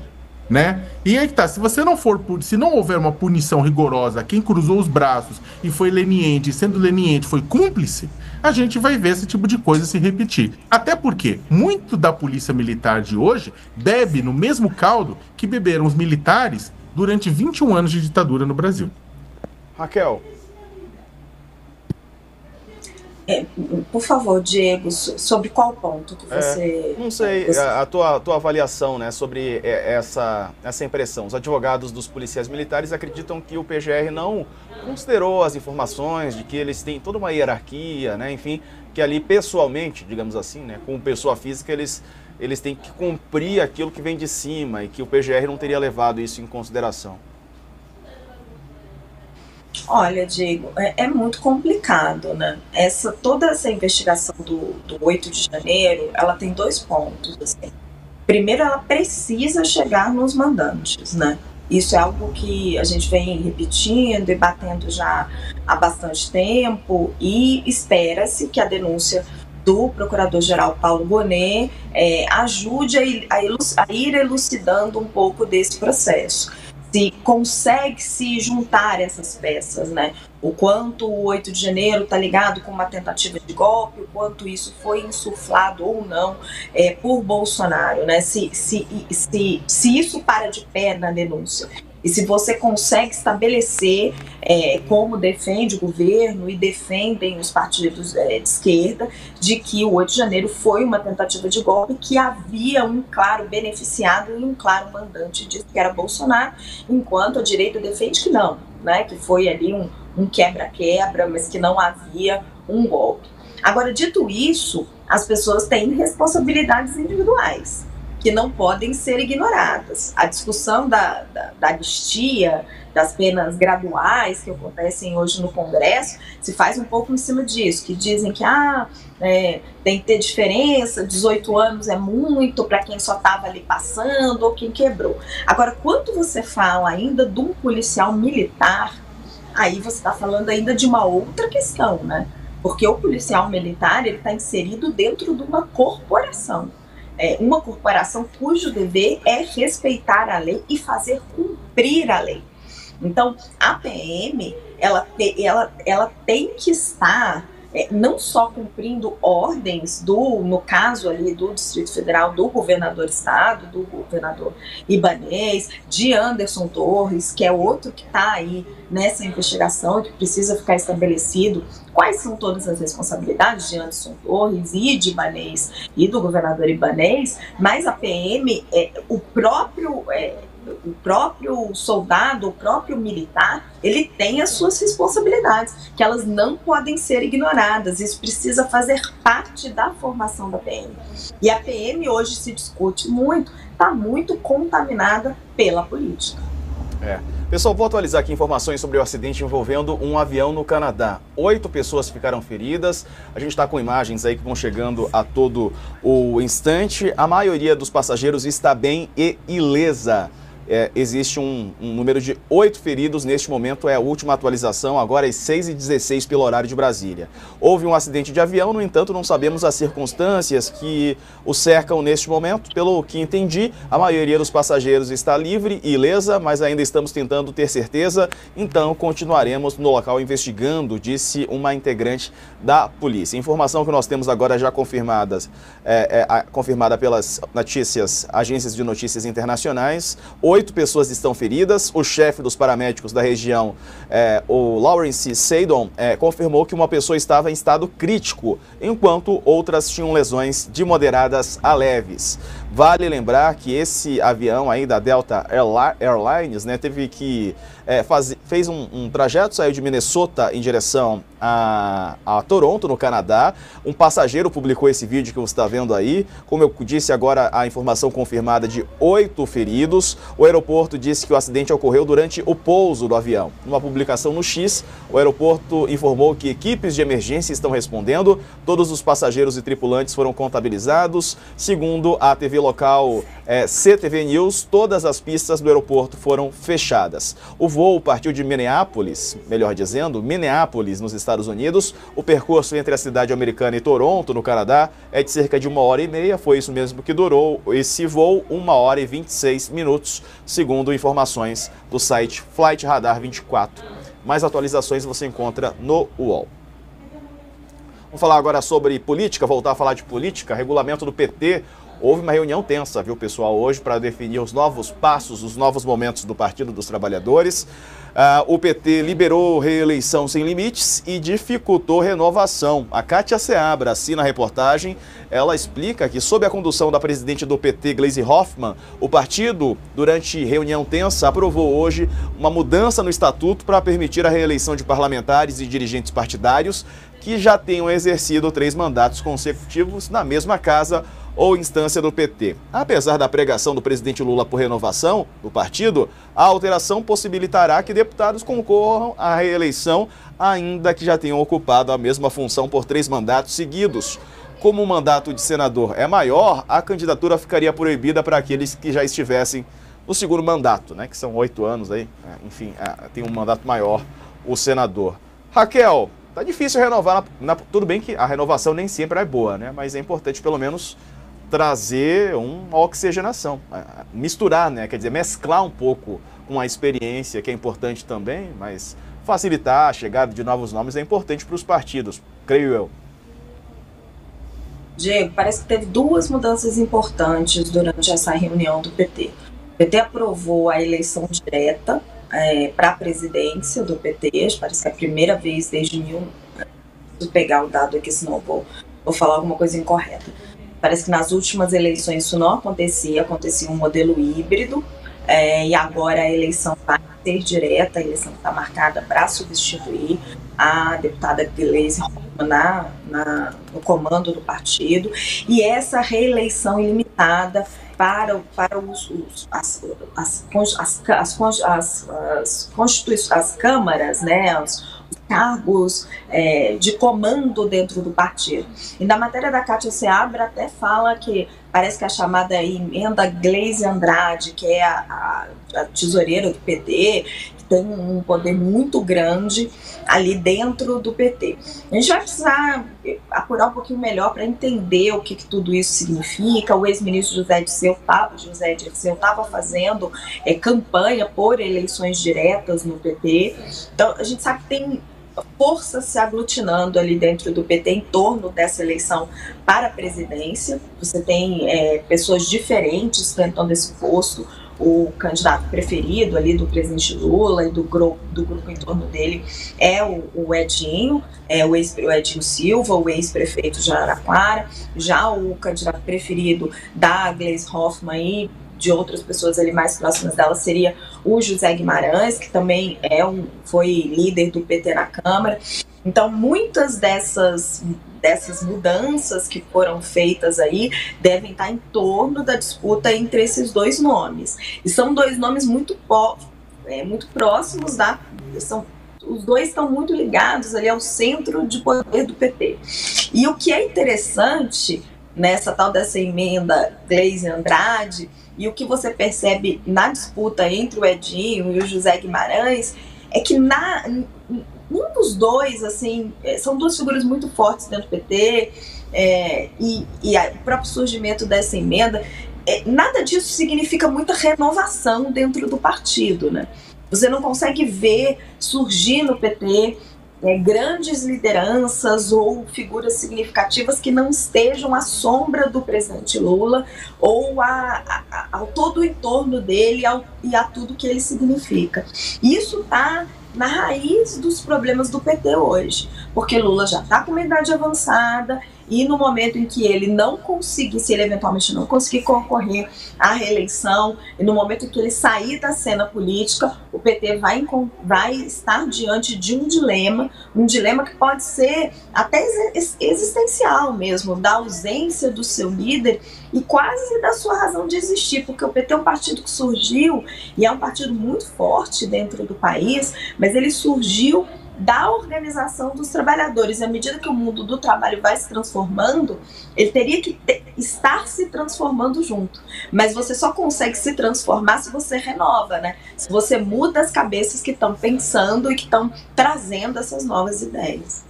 E você, Sakamoto? O interessante é o seguinte, o PT, se não mudou os dados de 2023 para agora, o PT é o segundo partido com o maior número de eleitores filiados, né? O pessoal, é o primeiro, né? É o segundo, mas o primeiro é o MDB, né? É a antiga ainda, porque na época o MDB aglutinava, na época do sistema bipartidário, aglutinava mais gente, tudo, então você ainda tem aquele rescaldo, né? O MDB também com muita pulverizado, número de prefeituras, né, vereadores e por aí vai. Só que aí, sem sombra de dúvida nenhuma, em termos de estrutura, né, o PT é o partido mais estruturado do país, né, estruturado com relação a funções, com relação a estrutura de poder, com relação a acelero de candidatos, tem tudo isso, né, com as suas discussões internas, correntes, as correntes brigam entre si, né, como se dentro do partido houvesse outros partidos, né, e aí brigam entre si por teses e tudo isso mais. O PT é o partido mais estruturado do país, né? Não tenha dúvida nenhuma, né? E é o partido em que hoje, se você pergunta, pega as pesquisas de opinião, PT e PL, por conta inclusive do bolsonarismo, são os partidos com maior quantidade de pessoas que se reconhecem neles, né? Agora, mesmo o PT sendo um partido estruturado, né, e é por isso, acho que é o partido do presidente da República, né, e é o partido que teve, com a vitória do Lula, né, foram 5 vitórias presidenciais desde a redemocratização, então é claro que é um partido que está todo mundo de olho. Né? E a crítica que a Raquel fez, ela é totalmente cabível, né? E realmente é isso que acontece com relação à dificuldade de renovação do PT. Aí eu digo até que tem não só o PT, mas a esquerda no mundo inteiro tem uma dificuldade crônica de renovação, de olhar para os seus principais quadros e tentar entender como é que eles podem garantir um melhor resultado, podem se comunicar melhor, né? Então, respostas estão muito mais, por exemplo, na forma de se comunicar, na forma como o João Campos, prefeito de Recife, se comunica, né? Como uma Natália Bonavista, lá no Rio Grande do Norte, se comunica, tudo do que é efetivamente uma comunicação mais antiga que é feita pelo partido. Não à toa, o pessoal que ajudou o João Campos foi agora para a SECOM. Contudo, Diego, a questão não é apenas o PT. A questão é que a estrutura dos partidos do Brasil precisava de um chacoalhão. Não apenas para a redução do número de partidos, o que vai acontecer com o tempo por conta das cláusulas partidárias de desempenho, mas muito lentamente vai reduzir. O Brasil deveria ter 8 partidos, 10 no máximo no Congresso, assim, sabe, para ser real, para que um governo possa ter diálogo, possa ter discussão, possa ter governo de fato, e não tem.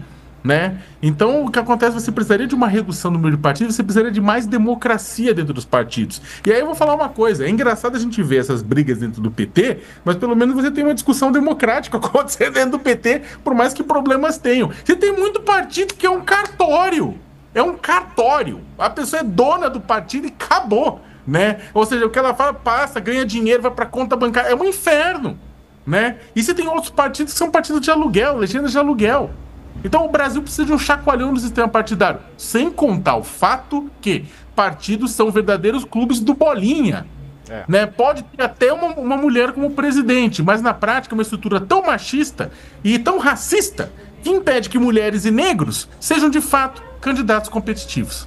Vamos lembrar que o Partido da Mulher Brasileira já teve um homem, né, como presidente, o que é uma hipocrisia enorme. Falando em renovação, enfim, é como eu disse antes, vamos dar uma olhada aqui, tem uma reportagem que está crescendo muito em audiência no nosso site.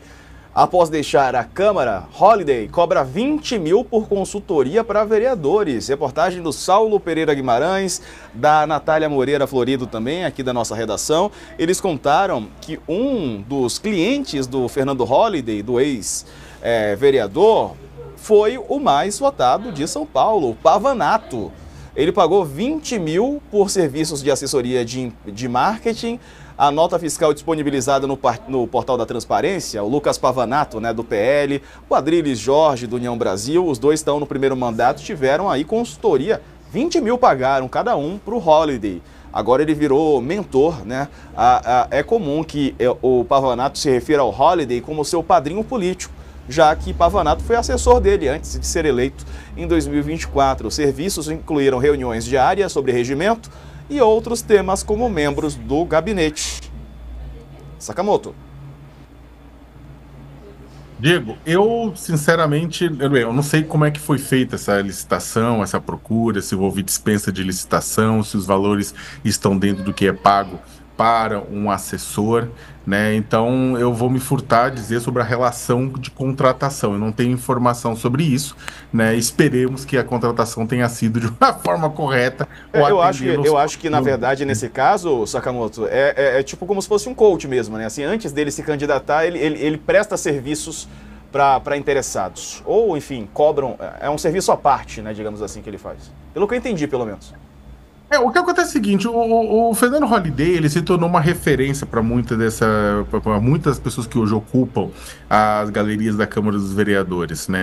Ele permaneceu por mais de um mandato, ele fez escola, né? O jeito dele, tipo, de exercer o mandato. Tanto é que realmente o Pavanato ele é tributário ao Holliday, não tenha dúvida nenhuma com relação ao método, com relação à forma de representação e tudo isso mais, né? Só, na verdade, intrigante no final das contas, né, de como é que esse processo ele acaba se estruturando, né? O movimento MBL, o Movimento Brasil Livre, já tinha, na verdade, sonha em criar um partido político para ele. O Holliday não é mais do MBL, né? Eu só não tô, pelo amor de Deus, não tô falando que ele é do MBL. Porque o MBL, da qual ele já fez parte, inclusive, sonha em criar um partido político e, inclusive, tem no todo o seu processo de participação, ele tem uma estrutura de formação interna, de formação das pessoas que fazem parte e querem fazer parte do movimento, né? Tem aqueles congressos, né, em que há toda uma discussão e há uma passagem dessa metodologia, desse modus operandi. Eu não conhecia as assessorias prestadas por um ex-membro do movimento, pelo Fernando Holliday, né, para o pessoal, né? Agora, existe há muito tempo já essa coisa inaugurada pelo MBL de você criar e de você cultivar, né? Aí você fala assim, você tá elogiando? Eu falo assim, mas eles têm um trabalho de base, no sentido da sua base. Não da base social brasileira, mas da sua base, eles têm um trabalho, né? De passar adiante esse conhecimento. A questão é saber, por isso que eu falei que eu só me omito com relação à questão da forma como estabeleceu esse tipo de consultoria, porque eu não sabia, eu não tenho informações sobre isso. Mas faz parte do processo desse processo da nova direita, né? Da extrema direita, de você acabar instruindo as novas gerações de representantes, né, ou de políticos nesse processo. Quer falar sobre isso, Raquel? Olha, Diego, políticos que deixam de ser políticos ou no intervalo entre suas atividades políticas, né, a matéria está falando que o Holliday pretende se candidatar de novo e prestam serviços de consultoria, seja para empresas ou particulares, é muito comum no Brasil. Assim, a gente vê uma série de políticos que ganham dinheiro com isso e não é pouca coisa, tá? Então, assim, isso é quase que um fato da vida. Eu tenho a mesma dúvida que o Leonardo. É dinheiro público? Parece que sim, né? Pelo que diz a reportagem, está no portal de transparência da Câmara. Os vereadores têm direito de livre escolha do consultor? Isso está permitido pela legislação? Eles têm que fazer algum tipo de licitação? Eles têm que justificar a contratação do Holliday ou não? Se isso está permitido pela lei, está de acordo. Assim, eu confesso que eu tenho essa dúvida, eu não tenho essa informação. Agora, eu também sou da mesma opinião do Leonardo. É impressionante a maneira como eles se organizam. A gente pode criticar a forma com que eles, às vezes, muitas vezes, utilizam notícia falsa, as maneiras com que eles usam as ferramentas da política, né? Muitas vezes a utilização de informação falsa não é do jogo democrático. Agora, a maneira como a direita se organiza, a maneira como ela fomenta novos políticos é uma coisa impressionante. Eles têm uma máquina muito bem engendrada e que vai fazendo novas lideranças, né? Sim. O Holliday era já uma nova liderança que formou o Pavinato, que é uma nova liderança. Você vê a quantidade de políticos, por exemplo, que o Nicolas Ferreira está formando por esse país todo. E na esquerda, a dificuldade que é para surgir um João Campos, uma Tabata Amaral, uma Érica Hilton. Na base até surge, né? Agora, para crescer, para ganhar espaço, projeção, aí a batalha é enorme. Raquel, obrigado, beijão, boa semana para você. Obrigada, gente, boa semana. Valeu, Sakamoto, bem-vindo de volta, meu amigo, um abraço. Obrigado, Diego, obrigado, Raquel, um abraço a todo mundo. Valeu, hora de falarmos de esporte. Enquanto a gente prepara aqui o nosso time, vamos dar uma olhada agora na nossa página de esporte do UOL, que é destaque nesse momento. Corinthians obtém liberação e Neoquímica Arena tem capacidade aumentada, hein? Vai caber mais gente no estádio do Corinthians. Vamos dar uma olhada aqui mais. Gols do Corinthians na estreia da Libertadores garantirão doações para a vaquinha da Arena. Ainda estão atrás daquele dinheiro, né, para pagar ali o que é preciso. Zubeldia comenta dificuldades no Paulista. Não é fácil jogar bem. É verdade, né? Aí tem que ver de onde vem o problema. Se é do comando técnico ou do elenco. Tô falando do São Paulo, né? Aqui o Internacional, que é o time da nossa editora, por isso que aparece notícia do Inter. A gente tá logado aqui, tá vendo o Luiz aqui em cima? Então aparecem as notícias do Internacional aqui também. Nosso time tá escalado. O Casagrande vai estar aqui conosco hoje. Deixa eu ver aqui a coluna do Casagrande, que está em destaque. A genial Tilda Swinton decidiu que vai dar um tempo, mas espero que volte logo. Aqui o Sakamoto não, o Casagrande saindo um pouco do esporte, né? Para falar um pouco da atriz Tilda, que ficou ali bastante emocionada, inclusive, quando a Fernanda Torres ganhou o prêmio Globo de Ouro, né? Eu lembro da imagem dela, super empolgada ali com o trabalho da nossa querida Fernanda Torres. Meus amigos, temos nossos amigos de esporte também para seguir aqui com o noticiário? Obrigado. Então vamos em frente, falar dos assuntos de esporte. Começamos falando sobre a seleção sub-20. A seleção brasileira conquistou, vem para cá, o Sul-Americano Sub-20. Depois de começar a campanha no torneio levando 6-0 da Argentina, o Brasil se recuperou e ergueu a taça, fazendo 3-0 no Chile. Aqui comigo já aparecem o Casão e o Rodrigo Matos. Desejar boa noite já para os dois. Falando um pouco mais sobre a conquista, né, que classifica a seleção para o Mundial da categoria, que ocorre no Chile entre setembro e outubro.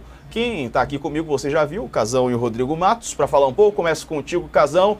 O que dizer dessa geração, né, de jogadores campeões do Sub-20? Estamos aí num momento delicado, né, quando a gente fala de Brasil, seleção brasileira. O Sub-20 tem demonstrado que a gente pode ter dias melhores pela frente, Casão. Boa noite.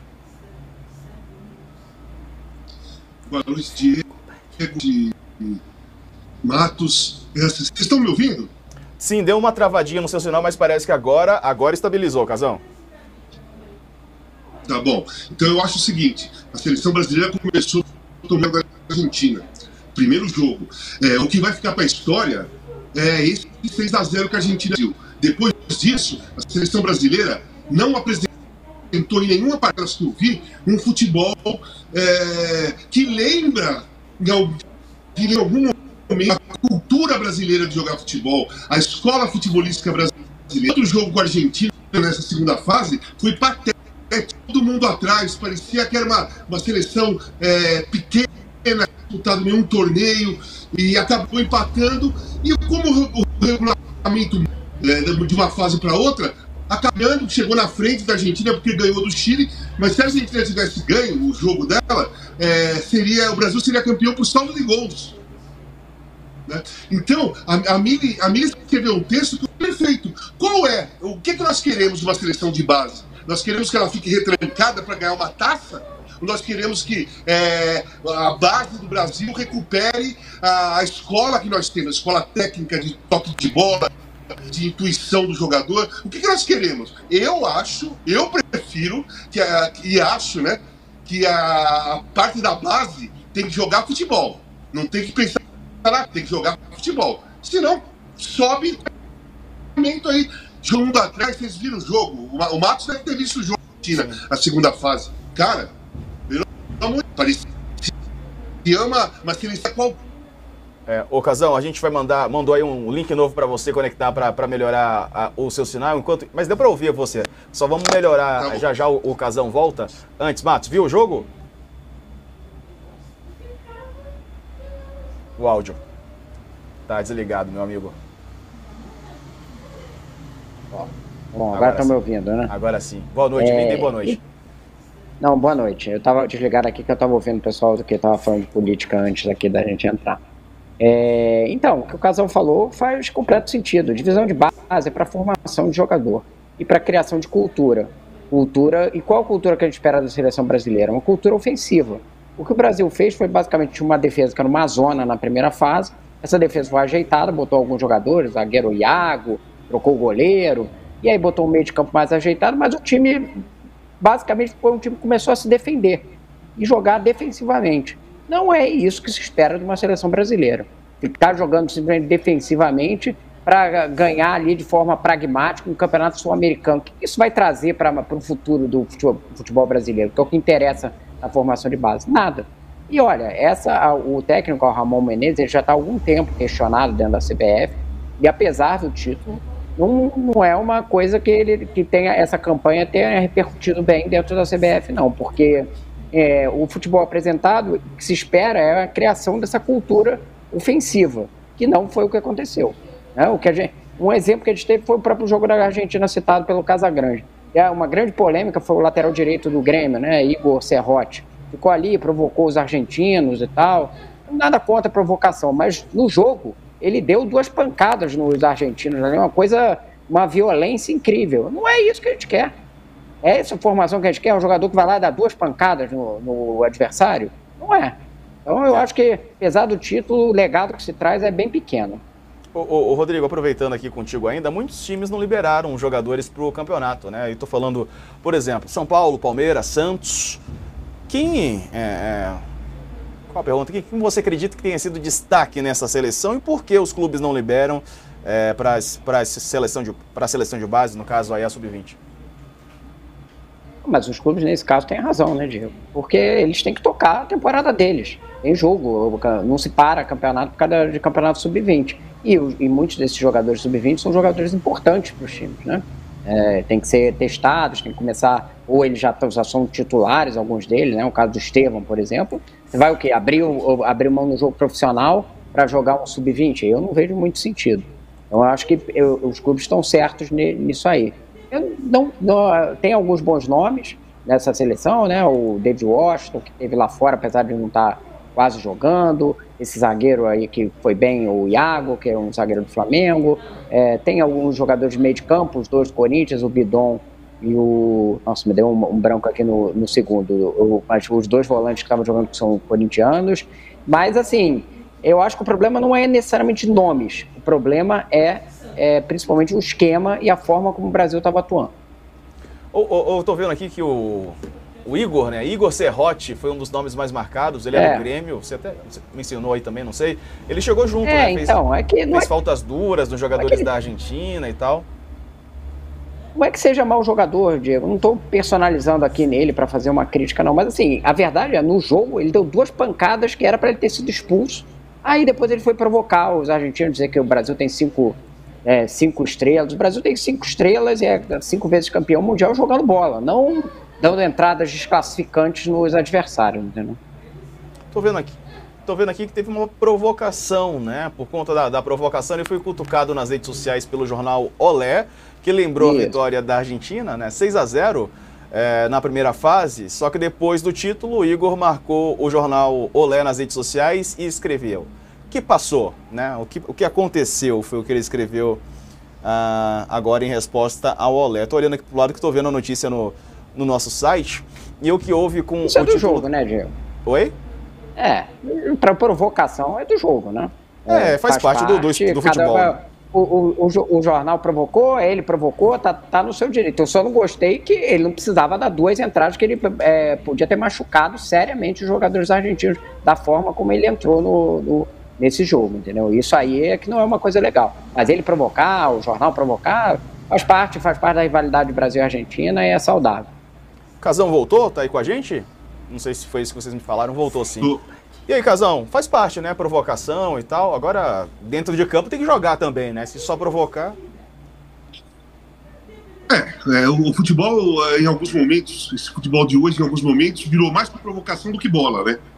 Cara, tudo bem, você ganhou a taça sul-americana, mas você tomou 6-0 da Argentina. Pega a taça, volta para casa, porque não jogaram bem, foi um futebol patético até em alguns momentos. Não tem que ficar provocando. Cara, ganhou de 6-0, levanta a taça e vai embora para casa. Em relação àqueles jogadores que os times não liberaram, cara, o Estevão já é da seleção principal.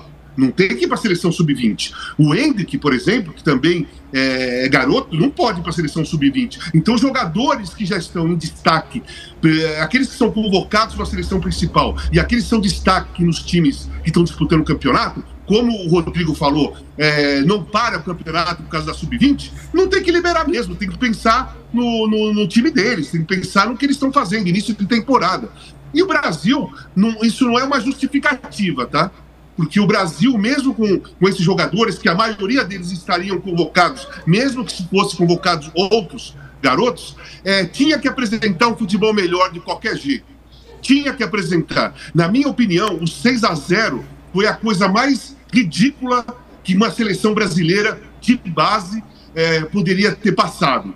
E o futebol apresentado no torneio todo não significa, não representa o torcedor brasileiro, não representa a escola futebolística do Brasil. Concordo com o Rodrigo, não trazemos nada para o futuro, nada, só uma tacinha do torneio sul-americano. Mas para o futuro, essa seleção, não os jogadores, essa seleção com o Ramon de treinador não deixou nada, nenhum legado, nenhuma esperança para um futuro. Isso aí, pessoal. Depois do intervalo, vamos falar de outro brasileiro, João Fonseca, porque ele não para de conquistar, mesmo jovem, né? Jovem de tudo, de idade. Olha ele aí, com o título nas mãos. João Fonseca, tenista, que é o brasileiro mais jovem a ganhar título da ATP, de ATP. Te contamos mais depois do intervalo. Fica aí.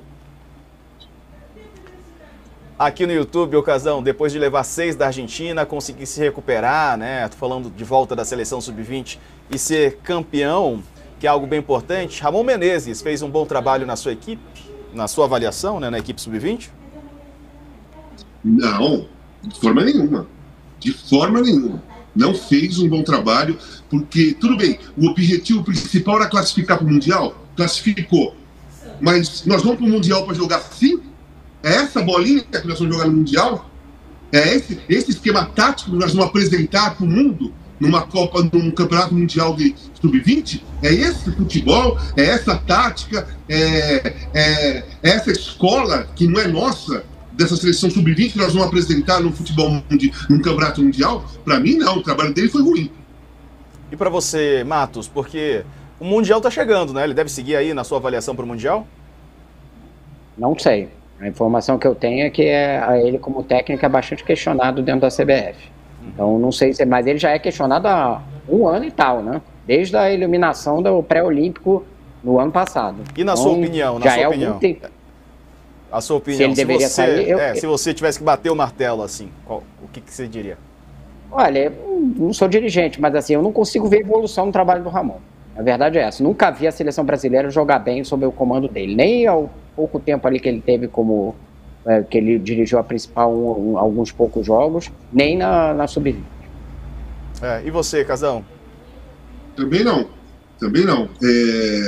Eu acho até... Eu tenho uma teoria que, assim, eu acho que o treinador do Sub-20 tem que ser um treinador profissional, um treinador que já mais rodado, um cara que vai... Porque a Sub-20, você tem que colocar nela fundamentos, não é só para um time para jogar. Você tem que criar uma característica, você tem que aperfeiçoar todos os fundamentos dos jogadores, que eles estão em crescimento na profissão. E eu acho que é isso que tem que ser feito. Não fazer um time, um esquema para ganhar uma tacinha. Precisa evoluir na parte de fundamentos, na parte técnica do jogador brasileiro. Nós tivemos 5 títulos por causa da técnica, da intuição e dos fundamentos que nós temos. É isso que tem que ser passado para o jogador. Então, por exemplo, eu vou citar, vou dar um exemplo assim, mas não é isso que eu estou falando. Fernando Diniz. Eu acho que o Fernando Diniz seria um ótimo treinador de base, porque ele tenta trabalhar fundamentos com os times dele. Só que ele não tem tempo, porque o futebol profissional cobra resultado. Agora, numa seleção de base, eu acho que ele ia ajudar bastante no fundamento do jogador. Muito bom. É isso aí, pessoal. Lembrando que a gente está ao vivo agora no YouTube, mas você pode nos assistir também pela TV por assinatura, também no Wallplay. Se você ainda não assinou, assine e acompanhe, inclusive, jogos do Campeonato Paulista num plano especial a partir de R$19,90. Vamos lá, estou de volta. Fazer só uma pausa aqui com meus companheiros Casagrande e Rodrigo Matos no esporte para atualizar uma notícia. Houve um acidente agora há pouco envolvendo um avião no Canadá. Veja que o avião está de ponta cabeça, de barriga para cima. Eram 8, agora são 15 os feridos. Atualização, portanto, que chega aí no nosso site. 15 é o número oficial de feridos até agora, às 6h47 pelo horário de Brasília. Lembrando que informações estão chegando a todo instante, por isso o número vai sendo atualizado. O que aconteceu, se você não estava aqui com a gente no começo do programa, um voo, né? Esse avião saiu dos Estados Unidos, ele saiu da cidade de Minneapolis até Toronto. Em geral, esse percurso é de 1h30, o avião chegou em 1h26 segundos, segundo o Flight Radar, que é um site especializado que mostra, né, esses trajetos de aviões. A pista do aeroporto está fechada nesse momento e, em nota publicada nas redes sociais, o aeroporto informou que equipes de emergência estão respondendo, todos os passageiros e tripulantes foram contabilizados. O aeroporto estava coberto de neve, dá para ver aí nessas imagens, né? E ele está de barriga para cima. 15, portanto, feridos até agora, informação de momento, e a gente atualiza no nosso site e, é claro, aqui no All News também.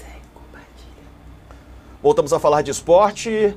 Vamos falar sobre outra vitória brasileira, mas não nos campos de futebol, sim nas quadras de tênis. Está conosco o colunista Alexandre Cossenza para falar do título do João Fonseca no ATP de Buenos Aires. Ô Cossenza, estou vendo aqui, né, a sua coluna registrou o uso de um termo muito bom, o fonsequizado. Estamos então fonsequizados, meu amigo. Boa noite. Boa noite, Diego. Boa noite, Casão, Rodrigo, tudo bem? O Brasil está fonsequizado, é impressionante o quanto vem repercutindo os resultados de João Fonseca, agora tem 18 anos, está disparando no ranking, né? Ele agora aparece como número 68 do mundo já, e vai anotando assim, marcas de precocidade e marcas comparáveis com tenistas que estão ali no topo do ranking, como Carlos Alcaraz, que ganhou 4 Grand Slams, como o Yannick Sinner, que é o atual número 1 do mundo. Então, ele está impressionando. E assim, não é um fenômeno brasileiro, porque se a gente pegar as redes sociais e entrevistas, e todos os jogadores do circuito estão falando dele, e não só, né, os jogadores de atividade, ex-jogadores, comentaristas de todas as partes do mundo, estão olhando com atenção, estão exaltando o que o João está fazendo na quadra, porque não é que ele só está vencendo, ele está vencendo, convencendo, jogando um tênis bonito, legal de ver, e conquistando. Ele também, até o carisma dele joga a favor nessa hora. Então o mundo está se fonsequizando. O mundo está ficando fonsequizado, meu amigo. Estou vendo aqui na sua localização, você está no Rio de Janeiro. Não é à toa, né? O Rio de Janeiro continua lindo, mas tem o Rio Open também, né? Conta mais, por favor. Atualiza a gente o que a gente pode esperar do Rio Open. Aliás, eu estou aqui, João Fonseca está treinando ali atrás agora, e assim, se você quiser eu até tento levantar e mostrar a quantidade de gente que tem. Eu quero muito. Que se amontoando, deixa eu tentar, vamos lá. Perdão. Não tem problema. Você perguntou se eu queria, eu não ia deixar passar essa. Olha quanta gente. Ele tá, tudo isso para ver o treino dele? Tudo isso para ver o treino dele. Tem 3 quadras ali, ele tá na quadra do meio de amarelo, ele tá ali sentado no banco agora. Do lado de lá, tem mais gente ainda, e as pessoas estão em cima de bancos, tinha 3 garotos em cima de uma árvore na hora que eu saí de lá. Então, assim, essa é a 11ª edição do Rio Open. Eu estive aqui em todas as 11 e eu nunca vi nada nem parecido com isso, nem para ver Rafael Nadal, nem para ver Carlos Alcaraz treinando. Então é realmente impressionante, acho que até assustador um pouco, né, até pela pouca idade do João, mas assim, o quanto, para repetir o termo, né, o quanto o povo está fonsequizado de verdade. Impressionante mesmo. Casão, você também escreveu sobre essa fonsequização de quem assiste o tênis, né?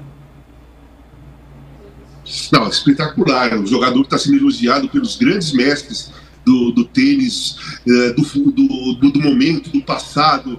Eu vi um pouco do jogo, a última paralela que deu o título a ele, né? Aquela paralela, aquela batida, é espetacular. Aquilo é uma... Sabe, ele ganhou na quadra Guilherme Vilas, né? Que significa assim, é como o Brasil ser campeão no futebol contra a Argentina no Monumental de Nunes, com o estádio lotado, com os torcedores argentinos pressionando, como fizeram com ele na quadra, torcendo pro time deles, e ele vai lá e ganha. Para mim, numa comparação com o futebol, é bem isso. Ganhar um título da Argentina contra a Argentina no Monumental em Nunes. É demais, demais. Finaliza aqui pra gente, Matos, quero te ouvir também. Eu me impressionei com essa coisa da maturidade, Diego, porque teve um momento ali que ele teve um game muito ruim, né, no final do segundo set, um momento que estava 5-3, aí o Cerudolo empata para... Ele consegue levar para 6-6, eles vão para o tie-break, e aí teoricamente ele está num momento ruim, ele, inclusive teve um game muito ruim ali, que eu acho que era o saque dele, e aí quando ele entra no tie-break, ele simplesmente já mete um 6-1 para cima do argentino. Então me impressionou, porque seria normal, até mais esperado, um garoto de 18 anos, em todas as circunstâncias que o Casão falou, ele sentir, e ele não sentiu. Pelo contrário, ele voltou a jogar o tênis dele e acabou com o tie-break até com uma certa facilidade. Muito bom que ele continue com essa cabeça fria para continuar conquistando títulos. Cossenza, continue acompanhando tudo, e assim que possível volte mais vezes aqui ao All News. Um abraço, viu? Abraço, Diego, um prazer, a hora que precisar, todos vários. Valeu, querido. Voltando a falar de futebol, o Palmeiras empatou o clássico com o São Paulo no fim de semana. Tem uma situação complicada no Campeonato Paulista. Faltam 2 rodadas, pessoal, para o fim da primeira fase. O Verdão tem 17 pontos. Está 2 pontos atrás da Ponte Preta, que tem 19, e 5 atrás do São Paulo, que já tem 22. Tem a classificação para a gente visualizar melhor como é que está difícil a vida do Palmeiras, pessoal. Veja aí, o Palmeiras está lá, no grupo D, é o último. São Bernardo 22, Ponte Preta 19, Palmeiras 17. E aí o Velo ficou por atrás mesmo, só para dar também o grupo A, que tem Corinthians e Mirassol nas 2 primeiras colocações, no grupo B, Santos e Guarani, e no grupo C, São Paulo e Novo Horizontino. Quem pode decidir a vida do Palmeiras é exatamente o São Paulo, né, que joga contra o São Bernardo, e a Ponte Preta também nas próximas rodadas. Vamos dar uma olhada nesses confrontos também, aproveitando que a gente tem ainda um tempinho aqui, antes de ouvir os nossos amigos. São Bernardo tem 22 pontos, pega a Portuguesa fora, São Paulo em casa. A Ponte Preta tem 19, pega São Paulo fora e Bragantino em casa. O Palmeiras tem 17, tá difícil, pega o Botafogo de Ribeirão Preto em casa e o Mirassol fora. Tem chances? Tem, mas tá difícil, né, pessoal? Fala pra gente aí, você, Matos, primeiro. Acho que o Palmeiras precisa principalmente contar com tropeços da Ponte Preta, né? Que é a que está mais próxima e que tem 2 adversários duros, né? O São Paulo e o Red Bull. Agora, se vai acontecer, não sei. Né? O futebol, o Palmeiras não tem apresentado grande futebol, né? Ali com o time titular ainda faz atuações razoáveis, mas foi muito mal no clássico, né? O jogo foi ruim, né? De doer, aliás. Né? Os 2 times, mas o Palmeiras tinha a coisa de estar em casa, teve 2 chances de gol só com cabeçadas ali do Flaco Lopes, mas eu acho que vai precisar contar com esses tropeços de Ponte Preta e ganhar os 2 jogos, né? O gol ganhar 1, empatar no mínimo. Acho que o São Bernardo já não dá mais para alcançar aí com essa diferença de 5 pontos. Difícil o São Bernardo ter uma das melhores campanhas do campeonato, acreditar que ele vai perder os 2 jogos ou só empatar e perder. Casão.